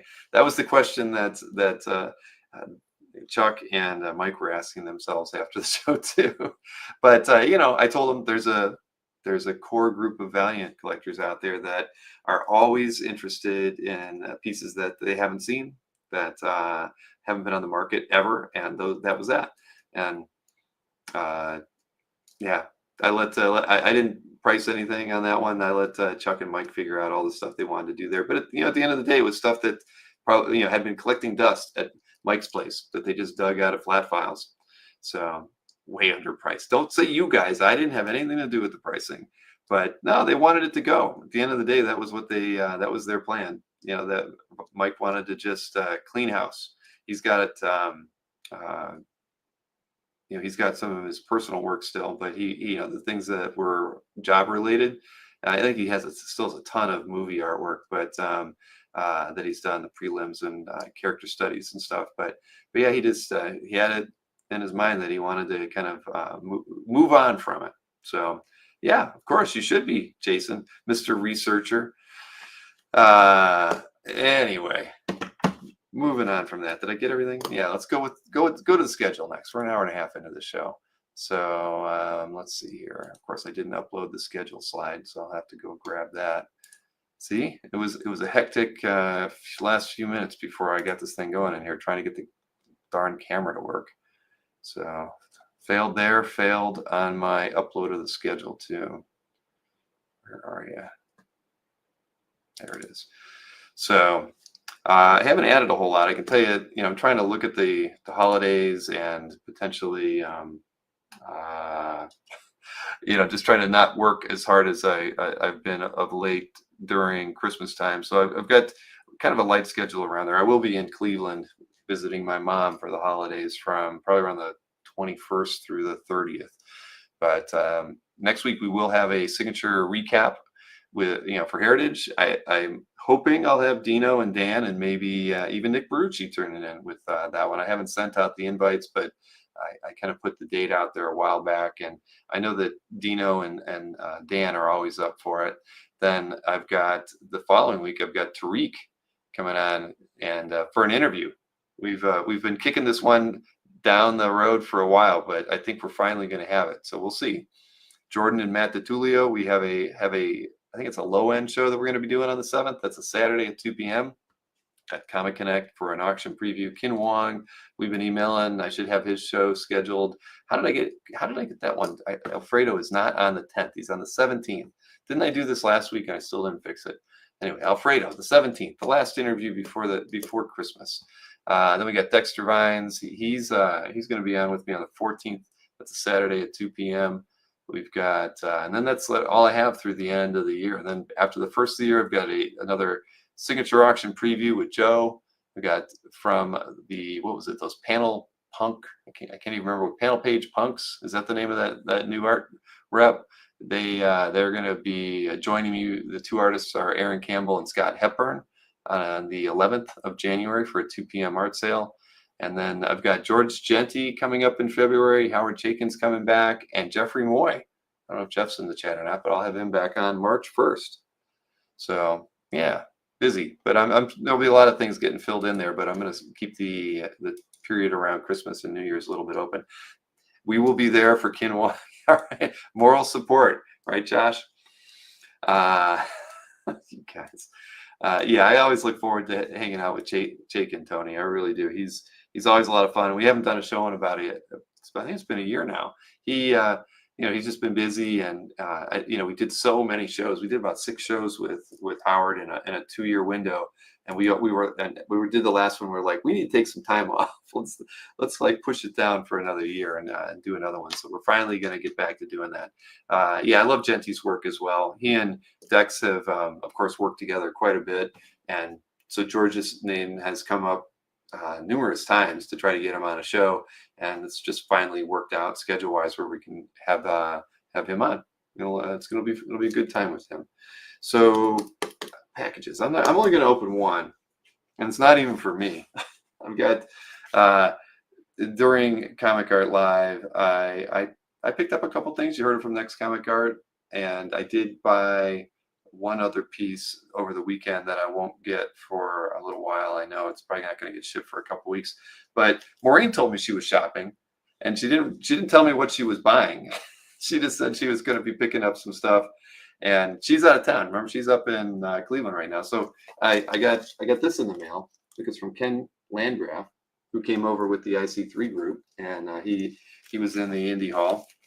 Now he didn't pack. He packed everything in cardboard, but he did write "Do not bend" on it, and surprisingly, no one bent it. So thank you, Ken, for doing that. And I got the email bit with Ken in the lead up to it. I hope he utilizes his CAF gallery because very nice guy. And I kind of regret it. I actually had saved one of his pieces of art. I meant to go back and buy it, and I totally forgot. So I'm going to I might reach out to him and see if he didn't sell it and I can pick it up. So I have no idea who these characters are, but clearly Maureen liked it, so she bought it. Flamebird. I mean, is that anything? I think that costume kind of looks like Nightwing, but either way, there you go. Maureen's she told me she bought like 5 or 6 pieces, so she was just shooting around, picking up stuff. I always tell her, if you see any artwork you like, you should just buy it. So thank you, Ken, for getting this artwork to us safe and sound. And I will reach out to Ken as well and see if Flamebird and Nightwing. Okay, there you go, Marcus. So yeah, as a reminder, I do have a reminder email going out to booth exhibitors tomorrow, just related to feedback. Because that's something that's integral to a lot of our future plans on CAF. So any sellers out there who've completed their transactions, got their money properly, art out there, please take care of leaving feedback for the buyers that you had. Everybody had to be logged in to make a purchase request this time around, and so that you shouldn't have any issues with leaving feedback for anybody. But one thing, a reminder to you guys, if you were buyers, don't forget that anything that you saved during the show is still available. So you can get in there and check out, what was out there. Look, Matt, I did save your piece that sold. So that would have been mine if it was still available on Sunday. It was not. So Pop Sequentialism got to sell that to somebody else. But I'm just pointing out that underneath the Comic Art Live menu, My Saved Artworks does exist still. You can go over here and remind yourself of the pieces that were out there that you were looking at. As you can see, I was looking at those John Cassaday pages. All 3 of them sold. And yeah, there was a Cassaday Generations cover. But point being is that the link at the bottom here will take you to either that dealer's website, like Anthony's case here, or Zadok. That link will take you over to Zadok's gallery. So you can now, go back and at least ask about a piece. You can say, I was thinking about this Clement Cole piece, but I didn't pull the trigger. If it's still available, can we work out a deal? So I would encourage you to do that, and and let them know. I mean, clearly you're coming at them blind. This is just going to drop you on their main gallery page because we don't know if that art got moved over or not. So if there's pieces that you regret not picking up while you were shopping this weekend, go over here, see what's there. Like I say, these 4 first pieces were in the Indie Hall, and none of them sold. So I might hit up Chris Anderson, Jamie Jones, Andy Piver, or is it Piver? I have no idea. And then Ken Landgraf. So he had this Wolverine. I thought it was fun. I liked it a lot, and it was like $50. I shouldn't have even delayed. I shouldn't have saved it. I should have just bought it, but I didn't. Anyway, and I even like that Marvel team up that Bashar had. Anyway, point being is check that out if you're wishing to go and buy anything. And then after all is said and done, right there, a second link underneath that list is the leave feedback for buyers and sellers. So for me, I actually had a lot of transactions that didn't go through the checkout, and they were for varying reasons. But I was selling a lot of Brian Hitch stuff. But for those people who did use the checkout and were logged in when they did it, because that's the other thing with the checkout, we don't require you to be logged in. You can check out as a guest, but it's very easy. We don't let you leave negative feedback. If you have negative feedback to leave, you should probably, why don't we talk about it first before you feel that way? We have positive and neutral. You can leave some comments and submit feedback. When you submit feedback, we don't carry the price over, so feedback will not show what was paid for that item, but it will carry over the title and a thumbnail for the piece, and who the person you bought it from or who you sold it to, will be tied to that. But very easy to do. Just click, and you'll fix it. If by some chance you have a feedback in here that's missing, none of you should. I mean, well, I'm the only one that should have it because of these transactions that happened outside of the checkout. Well, actually, outside of the checkout or from somebody who wasn't logged in when they checked out. I only had about 3 sales happen outside of the checkout. So these were a lot of people who came in and just did their thing without being logged in because they could. Anyway, neutral equals negative, says James. Absolutely. That's the way to look at it. But at least it doesn't say negative. It just says neutral. And that's the way I prefer it. So if I prefer it that way, that's the way it's going to be. So, all right. Got it. Landgraf will sketch for you. Yes, he will. So low ball demo. James Siegel, is that how it goes? And that's you'll have to teach me the ways of haggling. I'm not good at it. I just go and buy it. What was it? CW had mentioned I got a Jamie Jones. Awesome. It's always good to hear. I thought Jamie's work was great. I mean, really, I wasn't familiar with it, and then I checked it out. I hope several people got the opportunity to go in and look at the Indie Hall too. There was a lot of great artwork in there. I like Chris Anderson's work a lot. I mean, there were a lot of artists in there that I thought a great deal of. So that's good. Always good. Carl says he bought the hitch art. Yeah, I know. Well, I could leave my feedback now.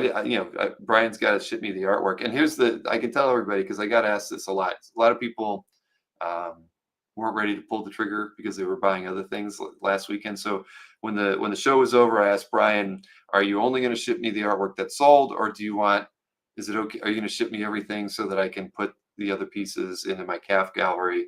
And he emailed me today saying he's going to send me everything that was available, and that I can market those other pieces. So I'm going to probably wait till like Monday and do kind of a pseudo art drop and release the pieces that I had for sale during the weekend from Ryan from Redcoat into my CAF gallery. And yeah, Carl, I've been a little busy since then, but I'm getting caught up. Today was the first day I felt like a human being again, and that was nice. Jason, I'm not a rep. I'm not a rep. So anyway, yep. I agree with you on that one, Matt. The Animan piece was awesome. The only thing that the only thing that held me back from initially buying it, and there was no reason for it, was that he didn't list the size on it, and I wanted to email him and ask him the size, and I forgot to get back and do that. So yeah, I agree with you, Chris, regarding Brian's work on Redcoat. It's freaking awesome. I can't wait to see the stuff in person. Alberto. Anyway, so I got a page I love here to play, and then we can get on with the CAF update and call it a night. So let's go ahead and do that. Kevin Sharp spoke with, who was this? Mark Wade. Sorry, I should have had that written down. Mark Wade. Mark Wade's always fun. We've had him on the channel numerous times, and Mark Wade loves Superman like I love Cyclops. So there's he's a kindred spirit to Mark. So of course he picks a page with Superman drawn by somebody I talk about a lot about around here, Kurt Swan. So one of my favorite Superman artists out there. If I had to pick one, he'd probably be right at the top. John Byrne could be number 2, right? But I'll go with Kurt Swan as my number 1. Here, let's go ahead and take a look at this. And Mark is always he's very insightful, and I think you're going to enjoy this chat he had with Kevin. Hello, everyone. This is Kevin Sharp, back for a page I love, this time joined by writer Mark Wade, whose new series, Batman and Robin Year One, reteams him with artist Chris Somney. Mark, I believe you've been part of the virtual ComicArt convention before, so I'll say welcome back to the channel. Thank you. Happy to have you here. Same. I'm glad to be here, and I hope all's well on your end. When we agreed to do this, I know that you're somebody who's kind of seen the sausage factory from the perspective of a publisher, editorial, a writer, not to mention the rogues gallery / murderer's row of talent you've worked with as a writer. Right. I would have made a gentleman's bet you would have picked something Superman related for this. But you still Good guess. surprised me. So please tell the viewers what we're diving into today. Sure, because there's a story behind the page. It's a page describing. Well, let me back up a little bit. The story is the life story of Superman. It's Action Comics 500. It's 1979, big anniversary issue. And in the issue, Superman is explaining to a crowd that's following him through the Superman Museum, here's what this means, here's what this means, here's what this means. And he gets to an exhibit about Crypto, his super dog. And as silly as the idea of a dog with heat vision can be, if you accept the fact that the Silver Age, Bronze Age Superman was a fable for kids, basically, then you have to sort of accept that these things are part of Superman's mythos. But what it is about the page specifically is that it changed me as a writer. It really gave me a whole new perspective on things, because the page describes, from Superman's point of view, what it was like as a lonely boy with powers and abilities far beyond those of mortal men, but had no others around him even remotely like him. The loneliness of that, and his dog arriving from Krypton by accident, by fluke, changed everything for him, because suddenly he has someone to share these abilities with. And there's just dialogue in that page about how, he's finally able to be with someone who can understand what the wind feels like when it hits your face when you're flying through the air, or the sound that bullets make when they bounce off living flesh, which is a great line of dialogue. From Marty Pasco, who wrote that, I learned that the secret to doing what I do, and the secret to writing superheroes and characters in general, is to get inside that head and think about what their abilities and powers mean, not just when they're punching stuff, but on a moment-to-moment basis. How do you move through the world with these abilities and these specific, whatever superhero we're talking about, with these specific abilities? How do you move through the world? Let's jump back in time to 1979, and where would the Mark Waid have been in his journey finding this issue on the spinner rack, I assume? Yeah, I think at that point I finally found a comics shop for the first time in my life. When I grew up in the 60s in rural Alabama, and there was no spinner racks, was the only option you had. Didn't find a comic store until I was in college. But 79, I had just seen the Superman movie for the first time. I liked Superman going in. I loved Superman coming out of that movie, and knew that Superman was going to be a big part of my life going forward somehow. So I saw that this was going to be the big anniversary issue. It is drawn by penciled by Kurt Swan, who is, on a personal level, not an aesthetic level, not a professional level, but on a personal level, my favorite comic book artist of all time. Because, and it shows on this page to some degree, although it is inked by Frank Chiaramonte, who I'm sure was a fine man, but he tended to ink with a Hershey bar.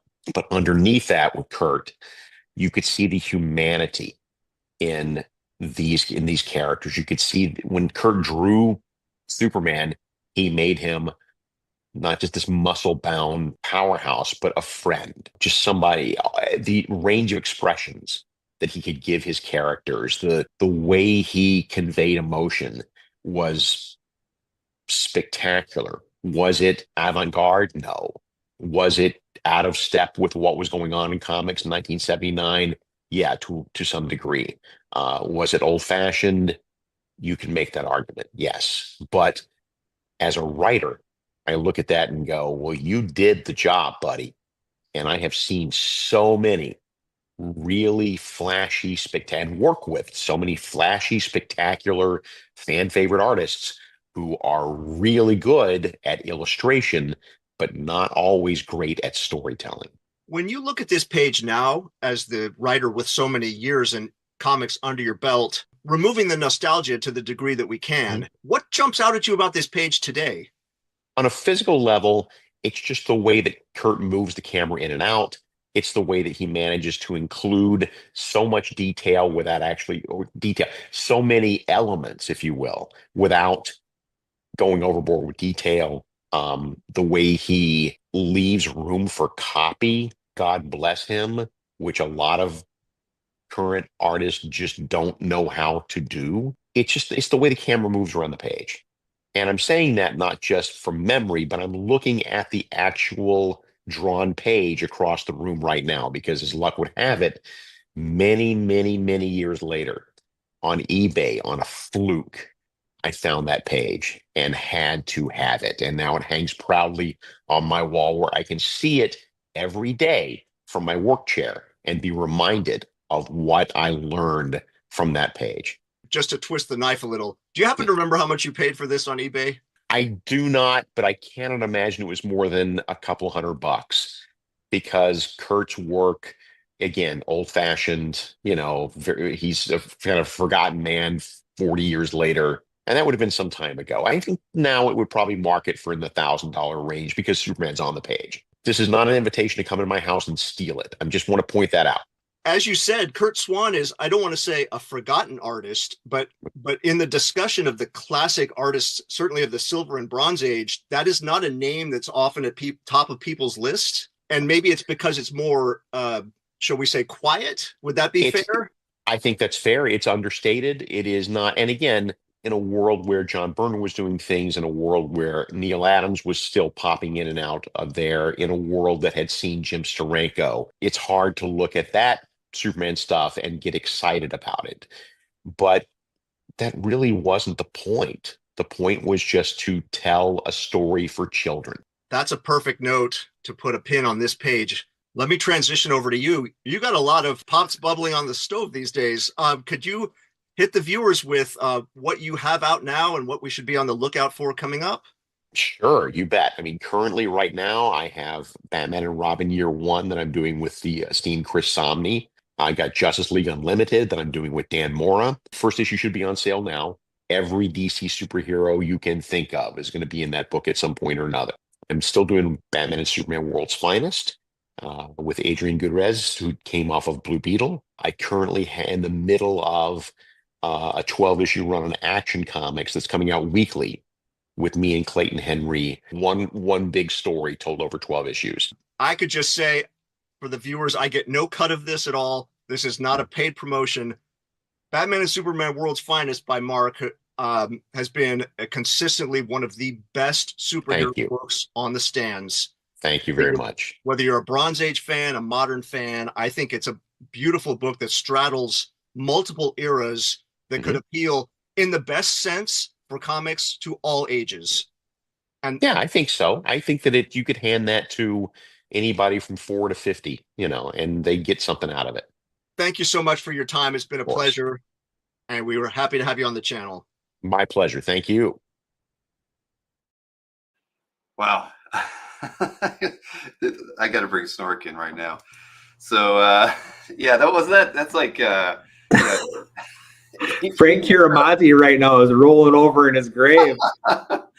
Oh man, when I heard that earlier, I couldn't believe it. I'm like, Mark Waid telling it like it is, but yeah, he's been around long enough that I guess he can tell it like he's well, if anybody's earned it. Right, exactly. And but when he talked about making Superman relatable and everything, Kurt Swan really did that. I mean, he kind of he drew him in a way that made him look like your dad. He could have been your father or something. He didn't stand out. Right, exactly. I mean, there was something about that, but boy, that comment, we don't get sued for that. But Mark, but then he had the thing hanging on his wall too, even if it was inked with a Hershey bar. What would he say about Vinnie Coletta? That's right. Oh, shudder to think. What is Mark Waid once said? I'm not afraid to punch a girl to a girl. Well, that's bizarre. Mark's like, well, he's only he's a short guy too. Maybe he's got an attitude. I don't know. I never noticed that. He's been very fun on the channel. Yeah, I had dinner with Mark Waid and Alex Ross. They came to our store for a signing when Kingdom Come was coming out, and Mark Waid gave Alex Ross shit all night long about Batman for some reason, because Mark Waid famously not a Batman fan, and it was hysterical, so funny. He was relentless, huh? That's wild. Huh. I guess I'll have to see. He's never been like that on the shows that I've had him on. I don't know why, but I need to see that side of him. We got a glimpse just He's right funny. there. Yeah. So what's new with you? You did. How was your weekend? Did you go to ComicArt Live? At all? I did. I saw, oh man, I saw a piece that I was so incredibly tempted by, but I've got 2 bids on it in Heritage right now. And I couldn't pull. It was like this much too expensive where I was like, I can't. And it was a lineal U, and I already have a really nice lineal U that I got at OAX last year. So I couldn't do it. All right. No, that's Hey, but you looked. There was some good buys. Oh yeah. Oh my God. There was so much good stuff. Yeah, there was. I did. You saw I saved a whole bunch of things. Yeah. And all those 3 Cassidy X-Men pages didn't sell right away either. When I saved them, they weren't sold, and that was like 4 hours into the show. So, and then 2 of them sold like right after I saved them, and then the One Piece, one of the $1,000 pages, that was available at least at like 5 o'clock on Sunday. I just kept going back to it, thinking I should get it, and I never did. Do you have an example? Yeah, I mean, I could show you what the image was. No, I mean, do you have? Do I have an in your example of collection? Cassidy? Yeah. No, I don't. Ooh. No. Well, you heard about. I mean, the reason I bought that the Ellery piece, the one with Gene and Scott, the homage to Astonishing 2, is because I used to own the cover to Astonishing. Yeah, I remember that. Yeah, so I haven't had a Cassidy in my collection since then. So I was, and I figured that's about what market probably is now, $800 to $1,000 on those pages. If they've, got. I'd feel great about that actually. Yeah, and it had the one that was last had Scott and Wolverine and Emma.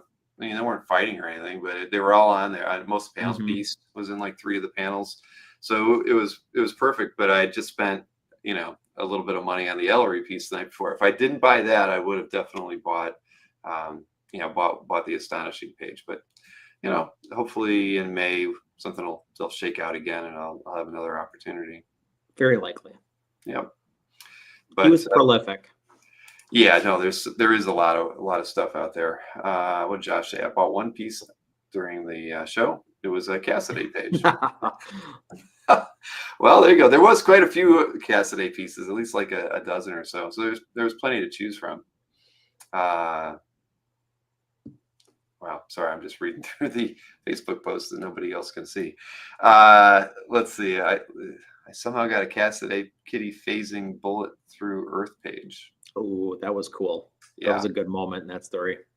Yeah, definitely. I didn't say anything, Marcus. You just reminded me. Oh, okay. I guess. Did Marcus ever play 9 holes at Chips? No. The way he opines over Chips, it seems like he was a frequent flyer. Yeah. Yeah. The only ComicArt fans member that I think ever played at Chips was Simon Miller. He brought his one of his kids over once and played golf there. Berkey must have played. Oh, right? okay. Yeah, Berkey came to there. Came to the show to see, what did we do? We had a few like fundraisers, and Berkey likes to eat, and Berkey doesn't. He likes to play mini golf. So whenever a fundraiser with a lot of food was going on, he was sure to be there. Man, I have no idea what's. Res Deli might need to go. Yeah, I think so. I've never had to ban anybody on Facebook before, but bye. Have a good evening there, Res. All right. Nobody could see that, and we couldn't make heads or tails of it, so it's nothing. But it's better to put them out of their misery before they hurt themselves. Peace. They must have been hitting themselves in the head with their keyboard or something. Anyway, but but it was, we had, the panels were fun. I mean, it really, as a 10th show, I was really happy with the way everything turned out. When all said and done, we had more exhibitors than we ever had before. We got the indie thing going on there, so I got to see some artists whose names I couldn't write. And even those pieces, there really were. I feel stupid that I didn't buy those, because they were all affordable and just good. Even though Lengraf, we've seen, he's on eBay all the time, but the other 3 artists I wasn't familiar with, and so anyway, is what it is. So Let's see here, and we will. I can tell everybody. I think tomorrow we'll probably put out like just a kind of a press release about the weekend. I haven't. A rundown. Yeah, breakdown on sales and all that. So and just kind of in general the metrics for the weekend. I mean, we definitely set a record on Friday for page views. It went over 300,000. So I think traffic wise, you know, we exceeded last May, which was our busiest show ever. So I actually didn't go back and look at the numbers where Sunday ended up, but Saturday was being where it was pretty awesome to see. So yeah, I mean it's all positive, and it was great. Literally for like Monday and Tuesday after the show, the number of people on CAF was still up there. So there were a lot of people that I think that discovered CAF this weekend, and that was great. And we did a little bit more. You know, we did a little more outreach. I created some graphics for the exhibitors to share. For the mystery sketch guys and gals who were participating. We put some graphics out there, and all of that brought people back in to CAF and to the show, and just kind of definitely illustrated some things that we've probably been lacking. You know, the first 8 or 9 of these things that we can do better in May. So it seems to me like, and I mean, you certainly know for sure, but it seems to me like initially mystery sketch was like, hey, come to ComicArt Live, get a mystery sketch. But now it's almost like, hey, get a mystery sketch, come to ComicArt Live. Yeah. You know? Exactly. Yeah, that's so true. So yeah, and it's been cool. I've gotten to see a couple of the artists who are sending stuff to me, sent me the scans already from their mystery sketches. So I'll probably be unboxing some of those next Thursday. You know, all great stuff again. It's so fun, and I bought 4 this time, but can't wait to see who got mine and what they end up being. All right, so now we can dive into this stuff, right? I got some heritage picks, and it was a tough go of it to get my 10 in here. There wasn't really well, who knows, well, this is a slam dunk. Yeah, this was an easy one to pick. Bermejo, Lex Luthor page, and I mean, great Batman image in the last panel. To me, it's like everything you'd really want in a piece by Lee. Even the second panel where he hasn't gone in and added any of the tonal work, it's indicative of his just his black and white work. So it's kind of cool to have that panel done like that on here, I think. So, yeah, you get a little bit of everything that way. Right. I mean, look at that. I mean, because it's not like it's not detailed and finished. This is what, I mean, I've gotten con sketches from Lee before, and this is how he does them. It's probably I'm guessing in the published piece, it's a lighting thing. Right. You're absolutely right. I have to believe that's true.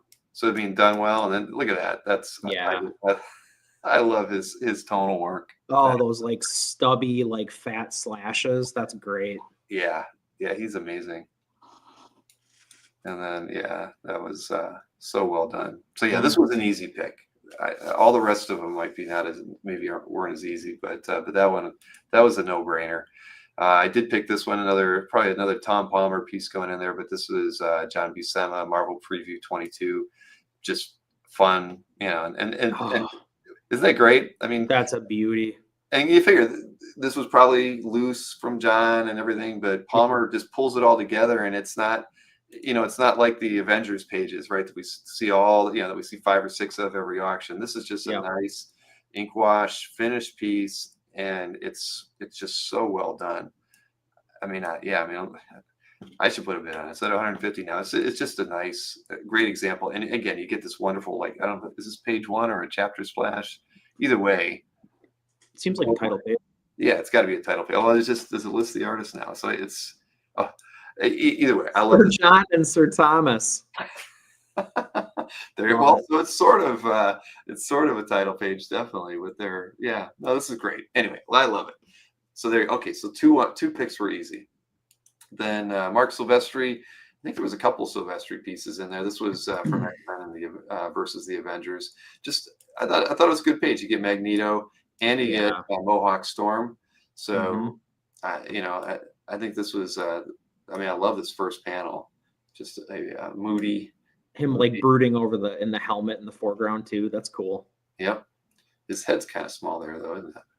Okay, I'm not going to give Silvestri an art lesson here, but other than that, I think it's a great page. All right, boy, I'm starting to sound like Mark Waid. Rubenstein inked with a Hershey bar. I'm glad you said it, not me.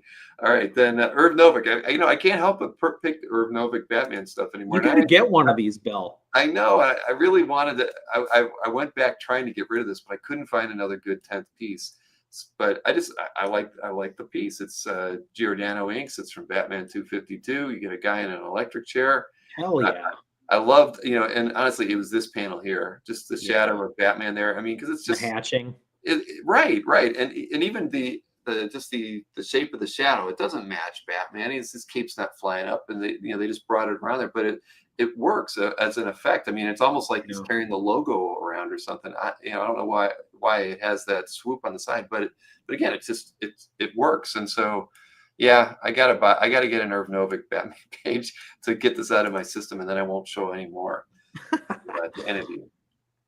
Then what was this? Oh, this was a nice. Oh, one. Bill! I'm sorry. Is this? I'm the current high bidder on this.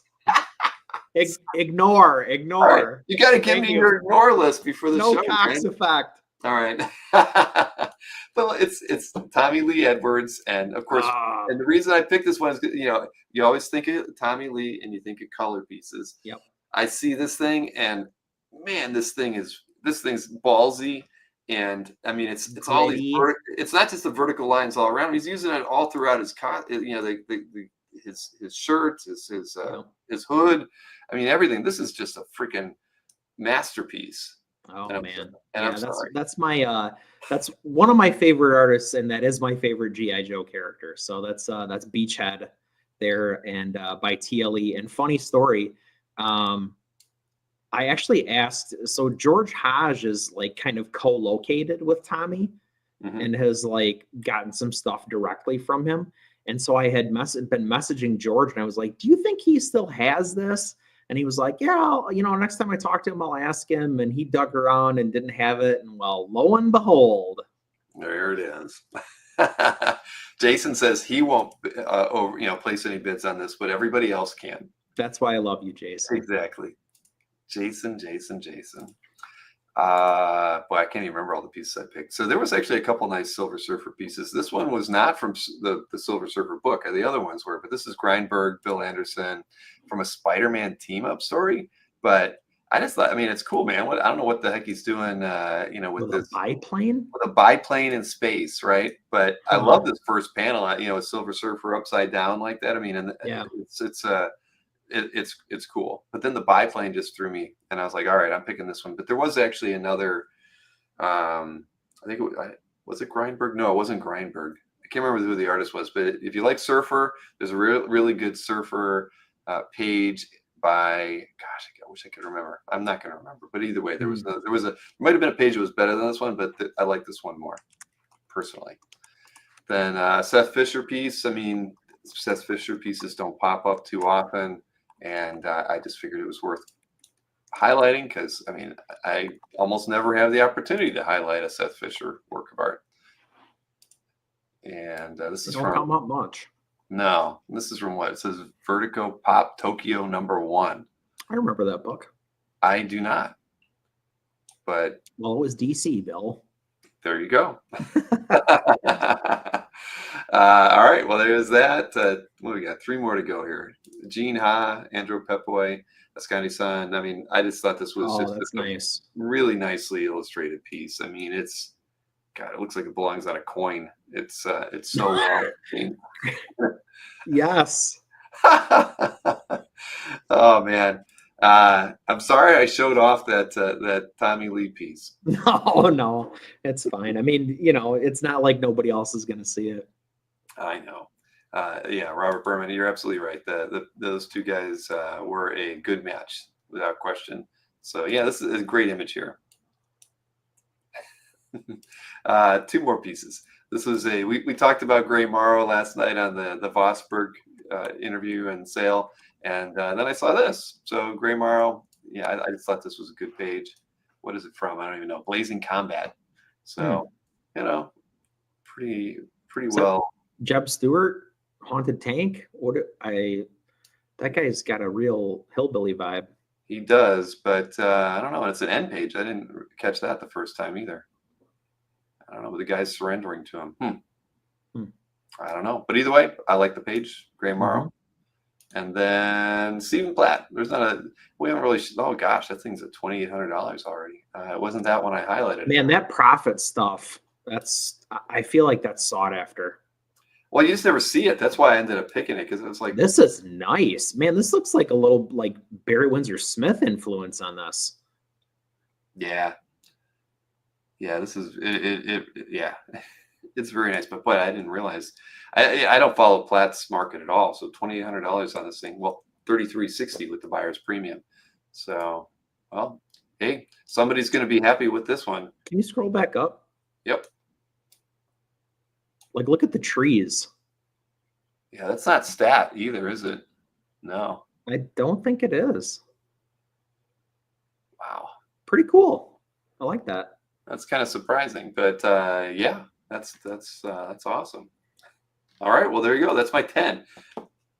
I feel like, you know, if you struggled, it didn't show. I struggled, because if you take a look at the other 280, you'll understand why.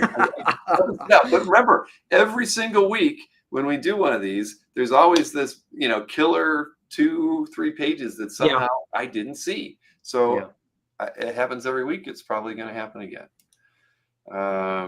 All right, so I did that. I think I've got the. Did I get? Yeah, I got it queued up here. I got it late, but I do have the EXP preview for tomorrow. All right. Ferrucci. So it's 2 minutes of fun and a preview of what you'll see tomorrow night at 7 o'clock on the EXP. Everybody, this Friday, November 22nd, 7 p.m. Eastern, 4 p.m. Pacific, the original art experience. You'll see not too much art behind me, but there's a reason for it, which I'll get to in a second. So right now, this Friday, we will have 2 Luke Ross Dark Tower covers and pure pencils, and I gotta tell you, they are gorgeous. They're gorgeous. I probably said that in a terrible way. So anyway, those will be available. And then we've got Green Lantern Corps by Fernando Pasarin and Scott Hanna. We will have this Detective 1067 by Ivan Reyes and Danny Mickey. This is Gray Line. And we'll have this Detective 1059 page 18, which is also Gray Line. Now, what I'm probably going to do, because we want to keep affordable art on the air, 2 of these pages will be $100. So, got to tune in Friday to see which ones. Also, the reason why there's very little art, and I might add a few more pieces, but this Friday we are going to have 2 special guests. Amanda Connor and Jimmy Palmiotti are coming on the air. Amanda's bringing a few pieces herself. For some reason, Jimmy didn't know he had an open invitation. So I saw some of their CAFCON Live, and I told them if they wanted to come on the air to feel free. So they are coming on the air. So this Friday, November 22nd at 7 p.m. Eastern, 4 p.m. Pacific. I'll be on the air, but more importantly, Amy will be running everything. Amanda and Jimmy will be here. You got Jay, who is producing the show, but you'll have me, the least effective person there. So, see you at 7. Hit that thumbs up. Sharing is caring. Have a great one.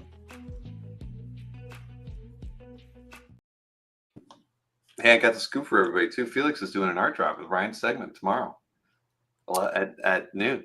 X-Men. Yes. Well, yeah. What was it? X-Men 3. Yep. So there you go. He could have broken the news right here on the show when we had him on earlier. You got to be on the mailing list. You gotta, yeah. He keeps it close to, you know. He likes to curate his announcements. Well, you know, I appreciate that, because if you build up a following of people who subscribe to the emails, and then you honor that kind of, you know, promise to them that, like, hey, you're first. That's true. You know, that is very true. Some people say that and then they don't honor it. Yeah, well, and the amazing thing is, he puts an email out in the evening, and he gets the turnout the next day, so they're ready. So you're right. That's a good observation. To the list that goes first. So, all right, well, let's get on with the with our calf update, and then we can do our picks, and maybe we'll get done before midnight. I don't know, but we'll try. Give it So, the beans. so this was for the week of the 11th through the 17th, and of course, with ComicArt Live going on, everybody they were diverted. So dealers, they had a pretty poor week, $108,000 in sales for dealers. That is not a good week. Anthony, where he's probably not in the chat anymore, but he led the way. 45 sales, $31,000 total. Ramita Man, 13 sales, $26,000. Panel Page and Splash Page came in third and fourth with $16,000 and $10,000 each. So I'd like to think, we're going to have, but I'd say, you can add seven figures to all that from all the stuff that happened at ComicArt Live. But let's take a look at the top 6 sales from dealers last week. And what do we got here? Anthony first. What did he get? He had a Secret Empire 10 H4. Yes, it was McNiven and Leistein for $7,500. That's a nice interior splash.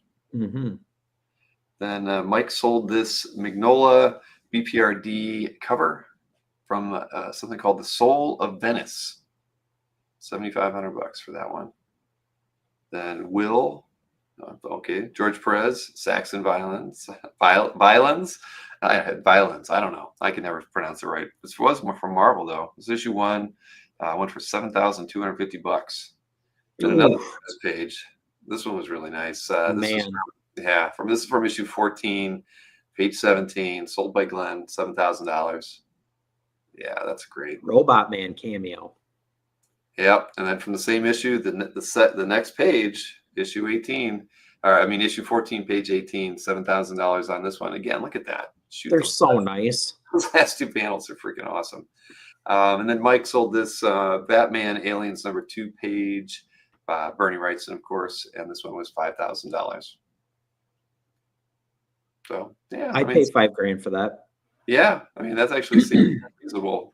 Yeah. What was Mike thinking? I don't know. Honestly, those. So speaking of Titans, the Simonson X-Men Titans page on ComicArt Live. All right. Yes. Jesus. That was. Do you realize that's the page I sold? No. Oh yeah, I sent a picture. Yes, I sold that to Stephen Lee back in mini golf days. That's the Simonson page I've always talked about. Oh my God, Bill! And it was a bad weekend for me, man. The memory of selling that page, and I won't say what I sold it for, but it was not 4 figures. But I got it for like $350. No, it wasn't 4 figures when I sold it. No, come on, I sold it in when I see it with OAX. I know. You can never replace that. You should have bought it back. Trust me. What is the irony that it shows up on ComicArt Live? It is what it is. Oh I sold it to Steven. I'm pretty sure I sold it to Steven. So yeah, that's why. So he still had it, and he had a lot of great artwork, obviously for sale. Yeah. But yeah, that one was painful. I sent a picture of that to Kaz where I'm like, when I saw it, I was like, oh, because I always kind of forgot what it sort of looked like, and then as soon as I saw I was like, oh my God, that's it. And I saw the price, $10,000, and it's worth it. I felt like that was a steal, Bill. Oh my God, yeah. Trust me. There, but when I saw it, it was already sold. It sold in the first 2 hours. So yeah. So whoever got it, congrats. I hope the first person who saw it bought it. Yeah, they should have. It's that good. Trust me. What am I going to say, man? Nothing. Sorry, I'm not trying to throw someone on the wound. No, but I'm glad you reminded me of it. I had no idea that it relived that misery one more time because I relived it when I texted it to Casper. But yeah, it's it is what it is. So moving on. Moving on to the auction results. So auction results are padded because of the illustration signature auction that was held on Friday. Yeah, Friday of last week, and it was almost $2 million, like 1.92. So it did pretty well. And I couldn't tell from going into it because they had so many pieces that seemed to have like reserves or high starting bids because of how they handle those things. But it looked like it did pretty well. The peak cover went, the Apocalypse Now went for $300,000. I mean, you just never know where something like that's going to go, but that sounds pretty solid to me. Yeah. And an Elfgren painting went for $100,000. So that even sounds like a lot, but I mean, I'd have to go back and look at it, but hey, good prices. So outside of that, the total sales were 2.2 million. So we had like less than 300,000 between both eBay and Heritage going on last weekend. Heritage had 168 and eBay only had 112. So we'll take a look at the top 3 eBay and top 3 Heritage right here. Right? It's not playing. There it goes. All right. So first up from eBay was the set of Bruce Timm sketches. 11 of them went for $10,500. That's a familiar carpet. Yeah, it is kind of yeah, you never know, but we know those go for about $1,000 each, 800 to 1,000 anymore. So that's a good price. An instant Bruce Timm collection.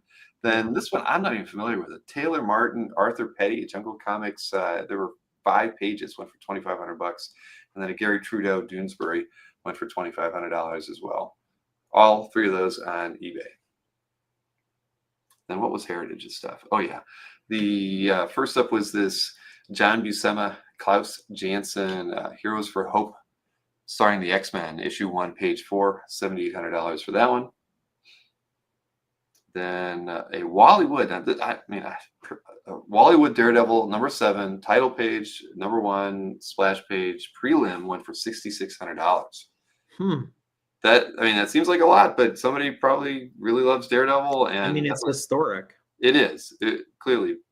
But then another one of these Graham Nolan Vengeance of Bane Batman specials. This was from issue 1, page 5, went for $4,320. So there you have it. That was those are the top ones. What did I see? Everybody's Heroes for Hope is Rich's, so he bought that one. Okay, cool. It was a good page, definitely. Oh man, I should pick the best deal sold on Calf Life, not this eBay stuff. I don't know. I haven't gotten to the point where we don't even record ComicArt Live related sales in the market data or the report. Maybe one day, but why not? I mean, it legitimately is sales that happen during the week. We probably should. 100%. Nick, we're going to do a press release tomorrow. I don't actually have all the numbers in front of me.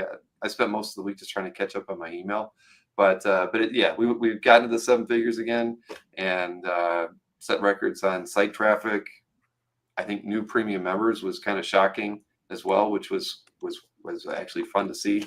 We had a huge uptick in the 3-month trial premium memberships, which seemed to be kind of lagging for a while, but on both Thursday and Friday, I think we've sold more on those 2 days than maybe the prior 3 shows combined. Wow. So I don't know why, but and a lot of them went to new people, which awesome. It was just what it felt really good. And I do think that just that extra little bit of social sharing and things that were going on really, really helped a lot and brought in. I mentioned this on the CAF recap that the biggest sale that I had for Brian was to a new user of CAF. They just signed up, and I still haven't asked the guy. I haven't emailed with him since that night, but I should ask him. It's like, why haven't you created a CAF account in 22 years, man? You're out there, you're spending a lot of money on Brian's artwork, and this is the first time you've, don't tell me this is the first time you've discovered CAF. So it is what it is. All right, so let's get into this. Some art picks here and everything. You ready for this? I think. Let's go. Yeah, I got to find my tab here. I actually opened them all up in advance. So share this thing.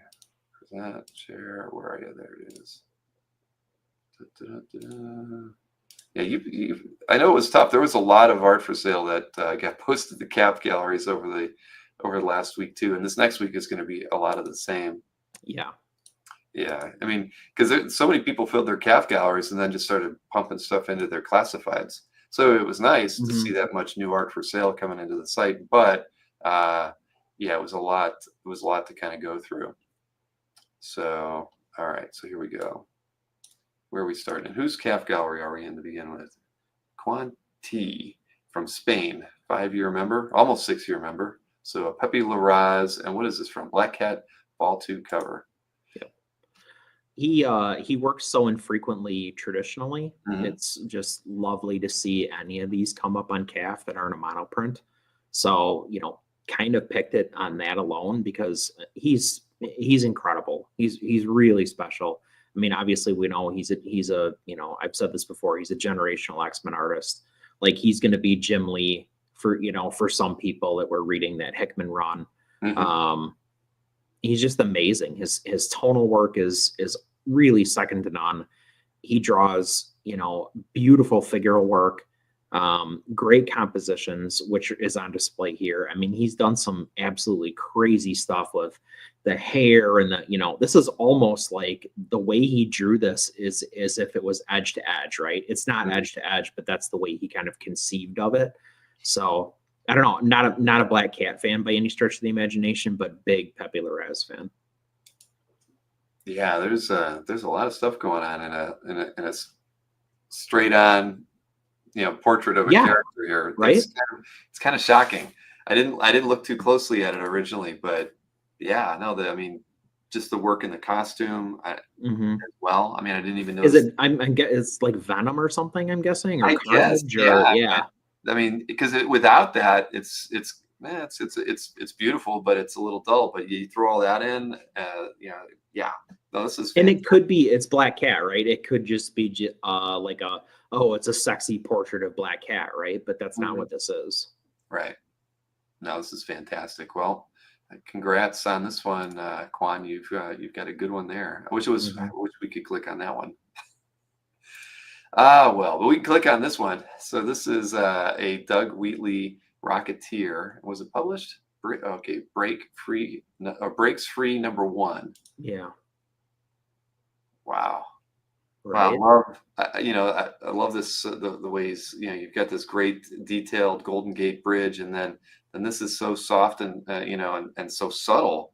Yeah. Kind of frame it.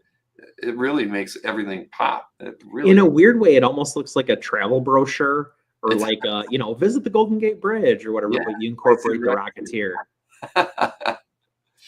But again, great wash tones. Wheatley is so phenomenal with like his level of detail.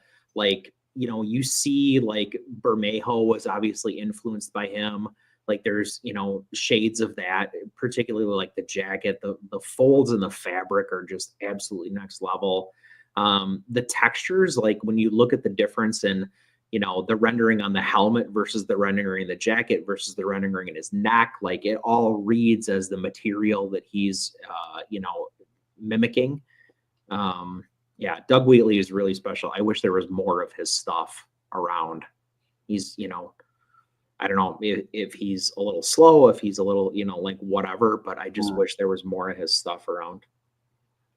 Yeah, no, this is really nice. The tonal work's great. And was this Byron? Yeah, Byron Ham. Yeah, he's got a very nice collection. And yeah, it is the Rocketeer. Yes, yeah, he does. All right, look at my like on there. Where are we going to next? I like this one again. You pick a lot of stuff we can't click on, Chris. Sorry. But go wrong when you see it. Delato, you can't go wrong. This one. I mean, I really like the colors. I mean, the characters and their costumes work really well, but the composition on this thing is great for right character. Absolutely, yeah. He's got this like sweeping arc coming off of Vision's cape, which like points back at the figures. Black Knight's lightsaber, basically they had at the time, kind of like strikes through and like brings your attention down on Black Knight. Cap is in the foreground, so you're not worried about Cap being featured. But like Delato, I mean, as far as the the painters that we know, right? Delato really, I feel like, leans towards the illustrative side or the graphic side versus the, the obviously the more intense realism of guys like Ross and, those and even Rivera. But his stuff is so lively, and because it's so graphic and because he does take some like, I guess, artistic risks in like what he chooses to really dial in and what he chooses to kind of like leave more painterly or more impressionistic. And I think this is a great example of that. Yeah, no, it really is. I had this one on my side list. I was waiting for your list, but yeah, I would have picked this myself. I thought it was great, and it is fantastic. Yes, Nick. Mhm. So yeah, well, Delato's just I haven't seen too many pieces by Delato that I wasn't impressed by. So Yeah. And who are we here? Oh, Peter OA, a new member, I guess. Awesome. Hey, welcome to the site. Wait, now how is this possible? That for a Delato cover? Let me refresh. I mean, is there any possibility that we've gotten a comment since then? No. All right. Marcus. Well, Marcus, get in there. What are you doing? This was added on the 15th too. Well, we could leave one live, Bill. Just comment and say featured on the 11/21 Comic Art Fans update. We want to tell them that? Yeah, let's go. All right, featured on the 11/20. Wait, it is 21, isn't it? My gosh. Mhm. There we go. Hey, we left a live comment. I love it. There we go. Look at that. Yeah. Yeah, boy. I got one in before Marcus. Let's go. Oh, man. Well, congrats to Peter OA. Welcome to CAF. He came in at a crazy time, though, didn't he? Right in the middle of the Comic Art Live event. He's going to be spoiled now. Oh, man. Let's see here. Where are we going with this one? Oh, Paul Pope piece. That's right. The Orion. I mean, this is just, again, it's for sale, but it's okay. Is it? We didn't know. He's not a premium member. Oh, He sorry. didn't know. No, it's okay. I got no problem with that. I mean, I almost wouldn't have known if I didn't see it written up there. Well, it's Paul Pope, man. My apologies. This is so incredibly kinetic, and Pope loves Kirby. It comes through whenever he draws the New Gods or the FF or the Surfer or whatever, right? Mm-hmm. And he takes chances when he draws this Kirby tech. Like he really goes on his, he goes on his own, right? Like that's not any way you're going to see anybody else draw the Astro Glider. Like he just kind of like, this is what I think it should look like. And that's what he does. And the I don't know, letterboxed kind of way he chose to lay this out. He's got his mother box in his hand. There's a lot to love here. Yeah, I mean, the more I'm looking at it, I'd buy this. It's great. Yeah. The Astro Glider almost looks like it's I don't know, like it's got a lawnmower engine. I don't know, it's wild. Right, it does. Yeah, or a VW bug engine or something. But yeah, Pope is he every time I see his work, I'm like, I'd love to own something, but I've never been able to pull the trigger on anything. But at some point, you just gotta. Do you have anything by Paul Pope? I did once upon a time. All right. Well, long story. I'll tell you at OAX. All right, that sounds good. Over a beer. Yes, several. Okay. All right. Well, congrats to this gentleman trying to sell their artwork here, Bruce. Good luck, my friend. Now, Larry Stroman. I saw the image. And I had no idea who the artist was, and I would never have guessed Larry Stroman. Same. I feel like that's kind of why I picked it, because it's so out of character for Larry Stroman. I love this crazy character design. Alien Legion had so many crazy character designs. That was one of the most fun things about that book. But to tell you the God's honest truth, I didn't know Larry Stroman could paint. Me neither. That's a big reason I picked this. It was like, oh, this is uncharacteristic in my mind. Yeah, no, I'm a little shocked at the moment. And hey, I heard Larry is he's recovering from a mild stroke or something. At least that's what I read on Facebook. So I hope he's doing well. But yeah, that's I had no idea. I mean, I figured this was going to be someone like a Bruce Patterson or some obscure early '80s artist or something. And Stroman was the last person on my mind. But no, it's shocking. I mean, if he's this good, why didn't he could have done more of this I mean, I that's feel like yes. I mean, this has got like strong Simonson vibes to it, you know, and not only in the character design, but you know, really the way this is like laid out and well, specifically the way it's rendered. But then like the you know the paint really is the thing for me because I'm not sure I've ever seen another color Strowman piece. yeah. I mean, he gets close in some of his black and white washes. He might add a little color, but you're right. Nothing like this ever. So wow, very cool. Who? Chris Johnson. All right, well, I got my like on there on that one. All right, I can't say I remember going to the Chris's gallery before, but I'll have to check that out. Hey guys, see, I'm trying to get. I'm at 613 on the likes here. I want to see what happens when I hit 1,000. So if everybody goes over and finds, well, you won't find too many comments from me. We know that.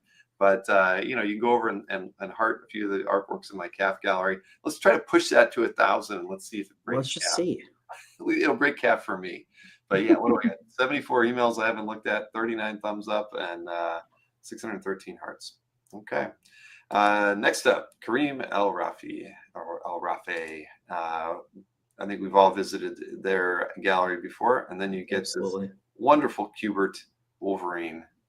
It's what's not to love about this thing. I know it's so. I mean, it's wild, right? Like what's being depicted is wild. The way it's depicted is wild. It really, I mean, it feels like Kubert, but at the same time, like, you know, I can't for my life think of the last time I saw Kubert draw a bear. So like you got a big old bear in here, and obviously Wolverine is cool too, but like it's so savage looking, and like the scene is so cool, and then on top of it, the fact that it's drawn by Joe. I mean, this is really in a calendar piece. I don't know if we've ever talked about a piece from a calendar.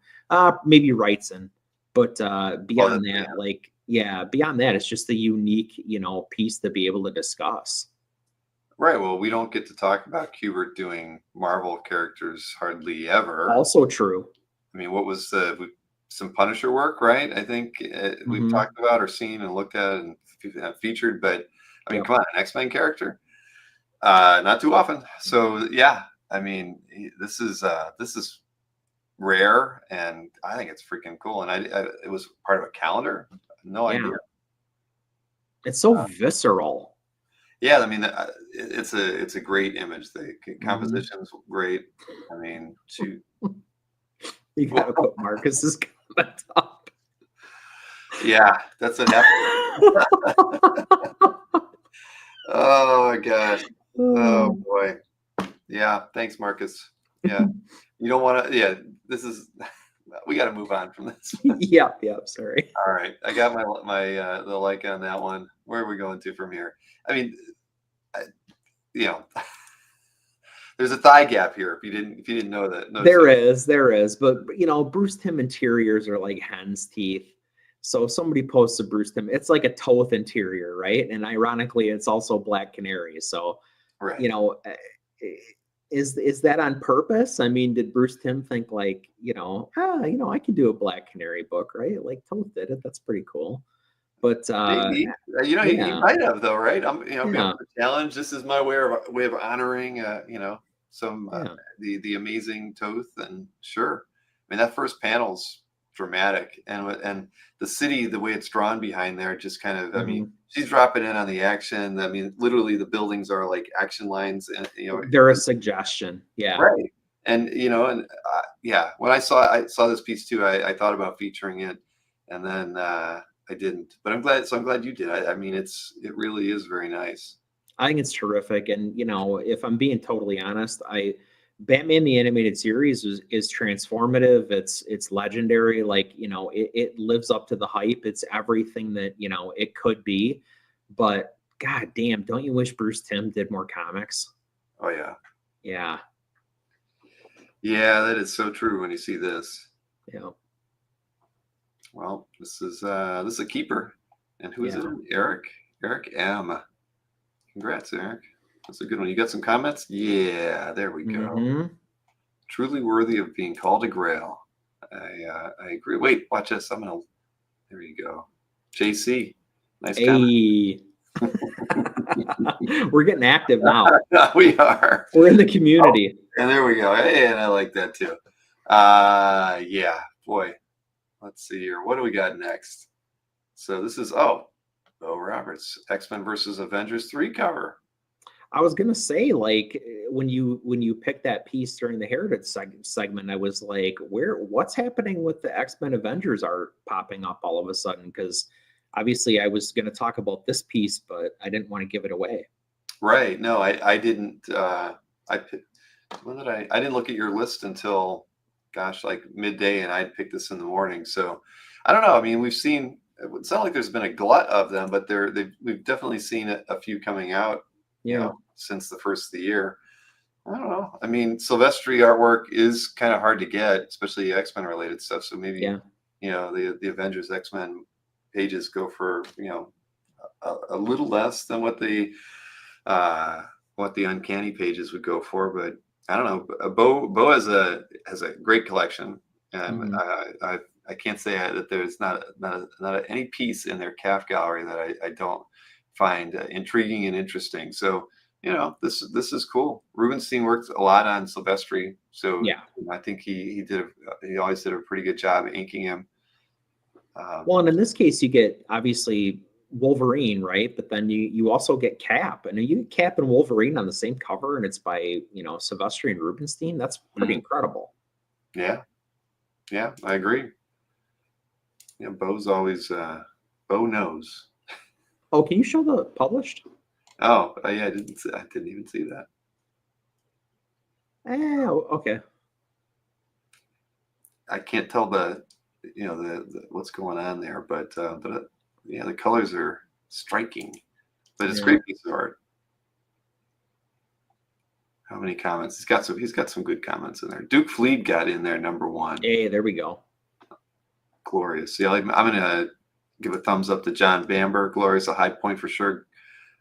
Goodness, I love Silvestri's artwork from this time. So true. Yeah. All right, what do we got next? Oh yeah, the P. Craig Russell. This was really nice too. I saw this one when it was posted. Yeah, it's great. Johnny C. I actually have a piece in my set from Johnny C too. So apologies for a double pick here, but I mean, well worth it this time. But Craig Russell stuff is he's just so good. I mean, this feels so Russell, right? I mean, this has everything and anything you would want from P. Craig Russell, aside from like I don't know, like a fairy or, you know, something like that. But this has really got the line quality you want, the composition you want. It's hand colored, like, you know, you could basically do no better unless it was like an Elric cover or a portfolio piece or something like that. This is really terrific. Yeah, have all these like dead pooties on the ground there, and I don't know. Either way, I mean, it's funny, you know, when you look at his stuff. I never really saw it or thought of it before. You definitely get like a Dr. Seussy kind of vibe to his line work. I mean, there's something just whimsical, interesting, elegant. Like Thor's face, like really has that, like, it does, and cartoony quality. I'm looking at even these shapes here. I mean, you know, that's the way he drew landscapes, right? I mean, yeah. Gosh, I never thought about that. That's a great point. I might not ever be able to look at his art the same again. I mean, but in a good way. I mean, I don't even know if he would think of it as an influence, but I can see it now that I've never noticed that before. But it truly, in some of these fun, you know, these shapes, he's really, well. Anyway, like look at the way that those dots transition to become bats. Right, at the top. It almost like doesn't make sense, but like it's happening. Yeah. Well. yeah. Well, hey, it's you're right. It has a Tintin and then Consequentialism says Peony-esque. Sure, all of that. But anyway, cool. I mean, I've always loved his work. So this is this great example and super unique voice, like in the medium. Yep. And it's perfect shape to go on a calendar. There you go. One of one of the more powerful images ever drawn by John Romita Jr. Right? How do we not talk about this one? Yeah, I mean, I wasn't buying the books then, but coming back and seeing this DPS, Mhm. it didn't make me a fan of John Romita Jr., but I see it, and when I saw it, I just realized, you can see this is just crackling with energy, and it's just Life. so damn well right. There's something there, and I know Dan Green helps here a lot, but Yep.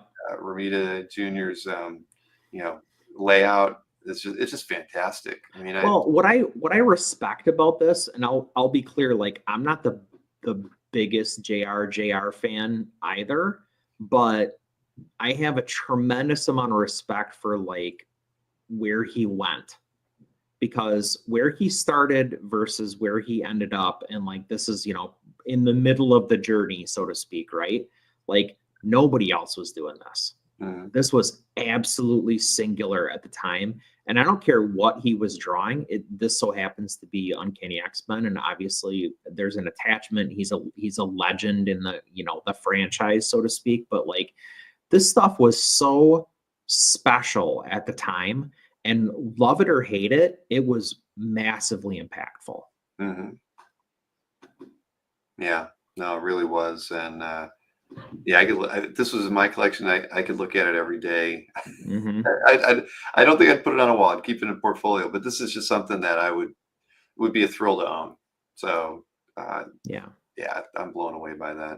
From X-Men 300, Francesco Bazzana has to be doing a dance. He's got what is probably my favorite JR piece, which is that Punisher Warzone cover.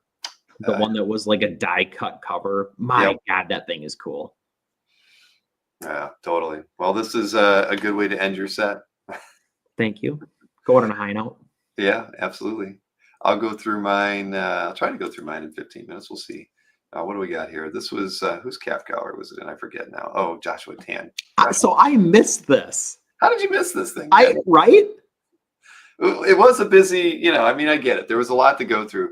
Yeah, this one, I saw it when it got posted. I don't know how. Well, probably it was in the app or something like that. But it's just so cool to see it. And I think Joshua posted a few really solid pieces this week. This is crazy. I know. Wolverine 2.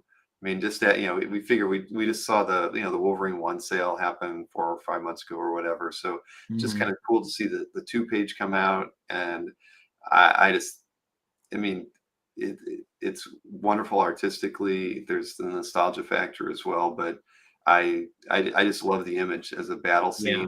And he power gets through the roof. I mean, he gets it's them both got so much power. facing forward too, which is a hard thing to do, but it works because the way their fighting styles, claws versus sword. I mean, it just everything works right with this thing.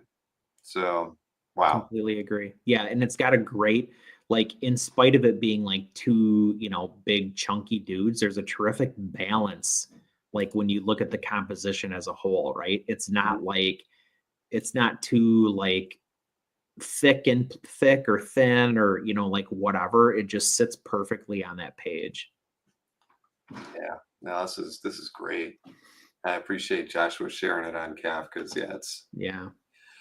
that's a grail right there. That's museum level shit right there. Right, exactly. Then this one, Brechia. Ooh, nice. Subtle, and I'll open it in its own window so we can kind of look at it. I mean, every one of the panels in here are just works of art. I mean, damn. I love the second panel. I love the fourth panel. Look at the architecture in the fourth panel and the way that it's lit. I know. Look at this thing, man. Isn't that unbelievable? Gives me chills. I know. I mean, when I saw this thing, just the lighting on the building is amazing. The architecture itself is amazing. And it's not done with much. No, it's not. He's leaving so much out. Yeah. He's really just working with these blocky shapes. I mean, look, he's not outlining these chimneys. He's letting a subtle texture for sky. He's only lining the brick or the mortar rows on the bricks. He's not making them bricks. We know what they are. Yeah, and again, this is just one panel. The fence, holy crap! I mean, you know, this is a strip and a The paper. fence is all negative. I know. Oh, Yeah, I know. This one panel is. I love this. I mean, and then look over here. This little wasted space. He's drawing trees in here with Yep. again with the negative space. He's using some white paint in there. Unbelievable. I mean, this piece is just drop dead freaking amazing. I mean, because even this, you know, I mean, it's a different angle on a different building. Still fabulous. The two characters. The car in the first panel. I know. It's just about headlights. Yep. Yeah. No, this is amazing. I would be so happy to have this. And I mean, where do you find good Breccia stuff, right? I mean, Wish I knew. I wish I knew too, because I would line up to get a page like this or a strip like this. So And this is 62. Who was trying this hard in 1962? I don't know, but Chris K, we got to be a fly on the wall. Somebody's got to put a bug in Chris K's office, and we're gonna figure out where the hotline is and you know whom he's speaking to. Yeah, the Breccia store says Marcus. All right, well, maybe Breccia.com. I'll have to ask Chris. Yeah, hey Chris, where can I get a Breccia in line with what you got? Mort Cinder Lead Eyes, episode 7, page 2 from 1962. Man, 62 years ago. I would put this on the wall in my bedroom so that it was the first thing that I saw when I woke up in the morning. Yeah. Like, sorry, Becky, like move aside. I gotta look at the Breccia. Yeah. Good morning, honey. Get out of my way. Yeah. All right, man. But yeah, well, I'm going to talk to Chris. So next up, I picked this Adam Hughes' trading card art. Who picked this one up? Oh, was it Kwok? Let's see. Yeah, David Kwok. It was like the back image to a trading card. So look, I mean, look, it's you know, look how small the image is. Ends up getting used. 2 inches across, 1 3/4 tall. But you know, you end up getting this really great illustration of of a space marine killing a xenomorph, and it looks like, is that Predator in the background? Predator's gonna get busy in the background. Exactly. Yeah. So just fun. I love this era of Hughes because it's still got that Gaijin Studios vibe to it. You know, like the Carl Story, Jason Pearson. Yeah. I mean, this is such good stuff. Like when he was doing Justice League, like so fun. Like he hadn't kind of like transcended to that next level when he got like really painterly and tonal and all that kind of stuff. It was so graphic, really good. Yeah, very true. And hey, Daniel Priest over on Facebook mentioned that comic strips were getting amazing art since the 30s. Yes, but it kind of declined. Like comics in particular in like the early 60s, everything was open and clean, and you know, with the exception of like what was going on in EC books and things like that, like yeah, I don't know, like it stands out. Yeah, that Breccia definitely does. And Adam does have great lines, violent comics. So no, I thought this was cool. I mean, I love seeing Adam stuff, and this is when was this done? It's a little bit older. When was the card set? I thought you had it somewhere. 94. Okay. Oh, Matt mentions the Pearson Vampirella card, and I never do this. So I apologize. I'm not shilling for something, but today is the last day that you can back the Jason Pearson body bags Kickstarter. Oh, okay. Can't recommend it highly enough. Okay. Today is the last day. Yep. Okay. Well, you heard it, everybody. Go over to Kickstarter if you're a fan of Pearson. You should be a fan of Pearson if you're not. I love Pearson. Not you specifically. I'm speaking generalities. Oh, Kopecky says it already ended. Shit. Sorry, I missed it then. Damn. Well, I mean, I got one. I missed my shilling opportunity. And you had 4 shows to do them. And it is what it is. You're right. John Romita Sr.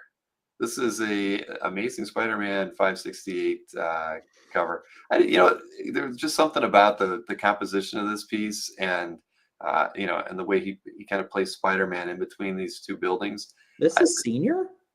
What isn't that what it said? Senior. Wow. I was gonna say you're right. I mean, but look at the Romita, that gives it away. Yeah. But yeah, I mean, there's just something about it. I kind of wish it was smaller so I could see it all at once. It feels like Junior. It does have a little bit of that vibe. At first, I thought maybe he inked it, but then it says it's all senior. So, Wow. oh, I got 5 minutes. Is that all I got? Okay, we can do it. We're But, good. We're good. yeah.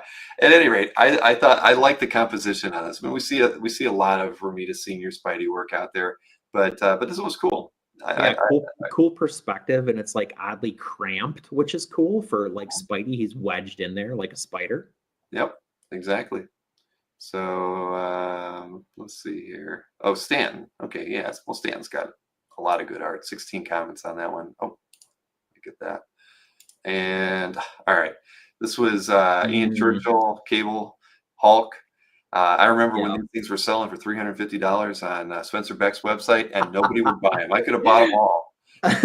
I ain't lying either. When I started collecting original art, like right around '98, I remember going on Spencer's site, and he had like 8 Cable covers, and they were all priced between $350 and $500. And let me tell you what you were thinking. $350? What? Well, I actually did think I could afford, was I don't know. I wasn't a heavy published art collector at that moment. Mm-hmm. So, but my first piece of published art was Ian Churchill, and it was an X-Men page. But after I'd gotten that, and I think I did not get that from Spencer, but I'd keep going back to Spencer's site, and I always looked at Ian Churchill because I wanted to get other examples. I actually bought, what I did buy was 2 title pages from Spencer. One was, what were they from? They were X-Men titles too. I'll have to go back and rummage through my archives and see what else I sold at the when I built the mini golf. But I bought those title pages too, probably for like $100, and passed on buying the 7 or 8 Cable covers for $350 each, which would have been interesting. So, but anyways, I will always like Ian Churchill's work. I definitely during this era, and I wish I would have bought this cover for $350 when I had the chance. Yeah. Art T Bears inks on it too. I always like Art's inks. Me too. And what do we got? Simon K. Congrats, Simon. Let's see. Daniel Priest, who was over on Facebook, he said, if you're interested in strip art history, I highly recommend reading Dave Sims' Glamour Quest series. He analyzes the various realistic styles from Alex Raymond to Stan Drake. Thank you, Daniel. I will have to check that out. I've actually not read Glamour Quest. This is in Paul P's Calf Gallery, and maybe I picked it for that reason because it's DC, it's Hawkman, and it's Ron Lim with Austin inks on it too. I really just thought this was a powerful image. Well, for a cover, it's filling the cover with the protagonist and the antagonist, and I loved it. I mean, it jumped out at me as a thumbnail. Yeah, and I think it's fantastic. And I think Hawkman is like, you're commenting about the thumbnail, right? Like you see Hawkman and you're like, ooh, damn, what's this? Mm-hmm. Yeah. Right. Exactly. So this is just great. And again, I think Paul P, it was surprising to be in Paul's Calf Gallery, right? Because I always think of him as Marvel first, Spidey second, and I don't know what's a far third. But he clearly likes this piece a lot. And Ed McGuinness. There you go. That's third. Bat versus Cat classic, says Colin. There you go. Man, all right, get my like on that one. We got 4 more to go here. I think we're gonna be over time. But anyways, this is Kirby Royer, Black Panther splash or title page. I mean, and again, it's back to when I first looked at it as a thumbnail, compositionally, it was amazing.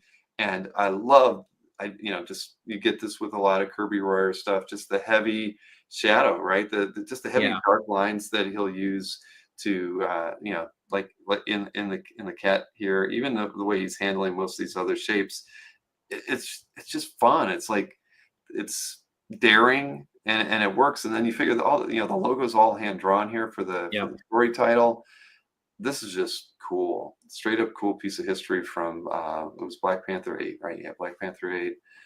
I don't know. I love seeing this, and I'd love to see more of it on CAF because this is this like late Marvel stuff with Royer inking there's just not much of it.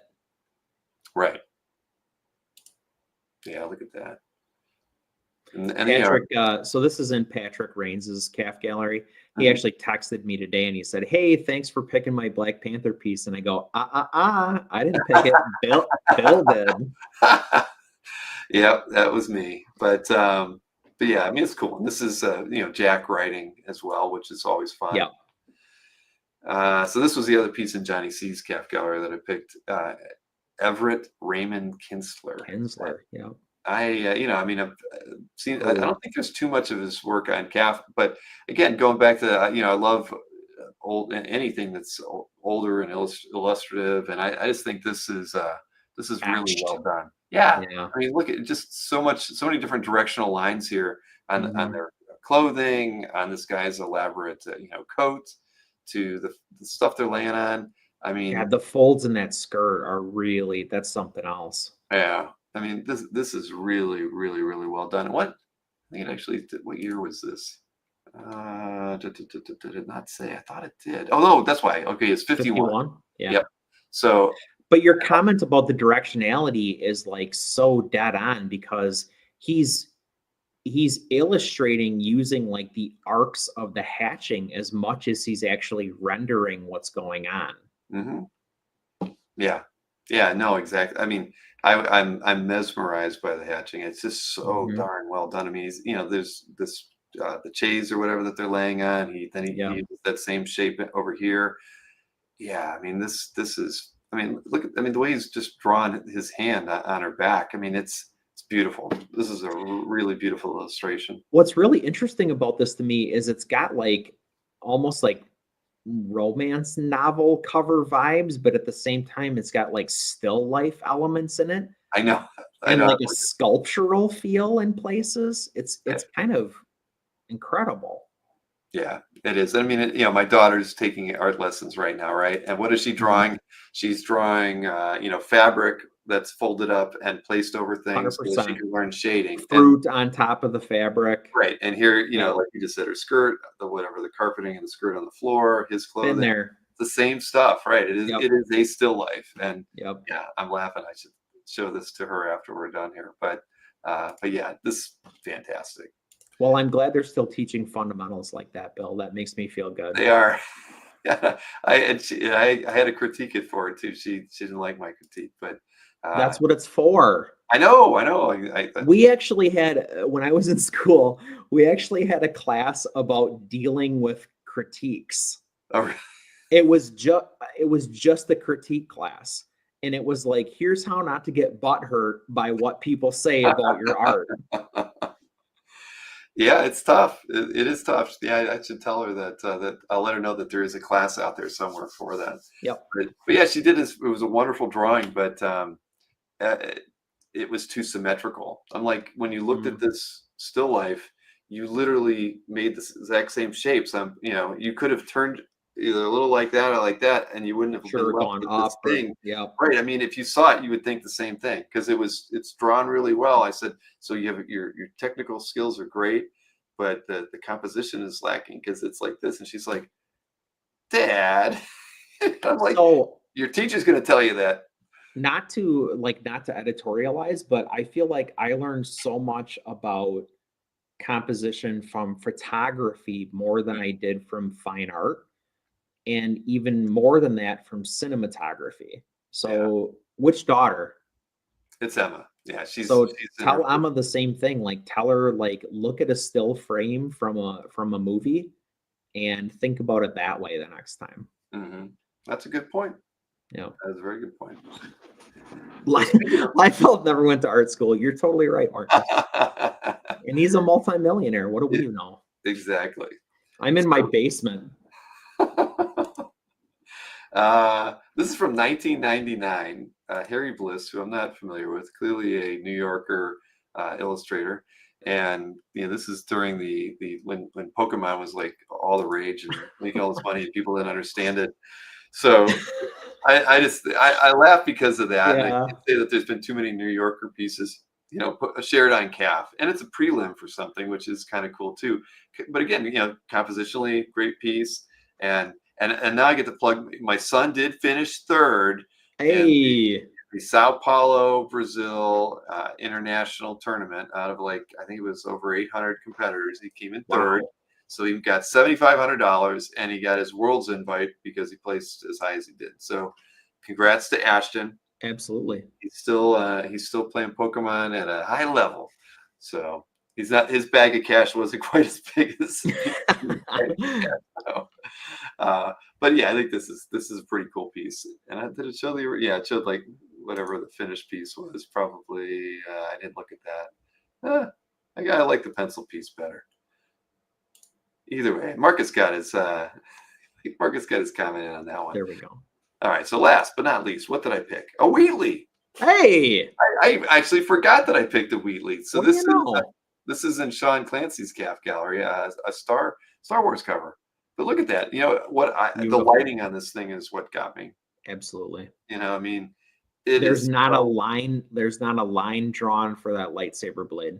Nope, not at all. And So cool. I agree. I mean, but just the lighting on his cloak. I mean, to his mask, to his shoulder armor. Man, this is so well done. I mean, and I love the fact. I mean, we know that, you know, this thing is white hot, but at the end of even with his pencil work, he's not trying to like make anything too dark either. And you know, even because I looked down here, It's like object source lighting in the pencils. Right. He's not even. Yeah, you're right. No, that's the best way to say it. Because yeah, I mean that's what got me was that, you know, he hasn't gone like 100% black anywhere in here when that would have been like the obvious choice to do, even if it was just like, you know, in this fold here or something here, but he's not. That's like the closest he gets there is in the chest panel in the fold of the cloak. Right. So yeah, well, so there we go. Wheatley twice. Who would have? That's not going Who'd to have happen. thunk it? Never going to happen again. I don't think we've talked about him once before, and we did twice in one night. I agree. And two different calf galleries picked up pieces. How is that? Wheatley sweep. It is. Well, there we go. We made it through our picks. It's 8 minutes after the hour. Yeah. Not too bad. To be excused. Yeah. So I'm actually off for the next several days. I've got Friday, Saturday, Sunday off, and then I'm back on Attaboy. Monday. I think I'm back on Monday. Well, you worked all weekend last weekend. You've earned it. That is true. I've and it's cool now. We can really focus strictly on OAX stuff, which is good. We've got so many things going on, and it's all cool. I think I got a lot of updating to do on the website tomorrow. There's I know I've got I mean Paulo is, you know, Rivera's coming to OAX and I haven't got him on the site yet. So I think Joe Rivera. He had so much good stuff last year. My God. I know. A plethora. Exactly. So I'm glad he's coming back, and because I didn't realize it. It wasn't like never finalized. And we got in the green room and it was like, yeah, I'm coming. I'm like, okay, awesome. Hey. I know we got a table for you. Even if we didn't, we do now. Exactly. Yeah. So, yeah, but there's. I'm gonna guess no show next week. Thanksgiving. Oh my gosh, it is Thanksgiving next week. I think we should take the night off, shouldn't we? I think so. I mean, at the very least, Chris, you got to take it off. If I did anything, I'm gonna be like this drunk. All right. Yeah, then we should probably take it off. I mean, I can't see us doing. I mean, what artist is going to want to do an announcement that night? And really, that would be, if I was going to do a show that night, it would be for something like that. And that's non-US artists maybe they don't celebrate. I have to remind I have a few people that work for me that like live, outside of the United States. And I'm always like, okay, I'm going to be off Thursday and Friday next week. And they're like, for what? And I'm like, come on. Well, we'll see. I'm going to say no right now. And then we'll play it by ear. That's right. Right now, I don't have a show on Monday. So I'm going to have 4 days off if that's the case. Sweet. What am I going to do? I don't know, but I'm going to kick back. Exactly. All right. Well, Chris, as always, appreciate getting to hang out with you, man. Thanks, man. It was fun. It's always fun. And yeah, so you get to have the week off too, which is always a good thing. Love it. So have a great Thanksgiving. Thanks, buddy. You too. Say hi to everybody for me. I will do that. Good night. Night. All right, everybody. We made it through the end of another show. What is it? Episode 220. So yeah, I appreciate everybody who supported ComicArt Live this weekend. I want to just reiterate that it was really a successful show, and I'm looking forward to getting that. We'll get the announcement out tomorrow, so you can get a lot of metrics and stats that we've got. I've got to go back to Google Analytics and crunch some numbers there too, just to kind of get the full scope of the number of people that came in. And Google Analytics is kind of cool in the way that it actually will allow you to kind of break down people who've never been to the site before as well. So I think we'll have some cool data to kind of share with you, and just look forward to getting that out to you. It'll probably be late in the afternoon because I got a few other things to do. But yeah, 220 high voltage. But yeah, a good week, and I'm really, one of the things that from today's show that I'm really pleased to see and hear about was Felix bringing that Ian Bertram art. I hope that other reps and artists do the exact same thing. They see that our reps like Felix are going to be doing that. I've already talked to Mark about it. Tatiana knows to do it. I think that the more cool announcements that we can have like that in the lead up to the show, the better. The more exciting things are going to be at Saturday when the ropes drop and everybody gets into the hall. So we've got a really exciting, fun, frenetic 2 months to go leading up to OAX. But looking forward to getting to share stuff with you as we can. And other than that, I appreciate you hanging out with me tonight. Enjoy your 4 days off from the channel, and do something fun this weekend. So have a great evening, and I will see you again.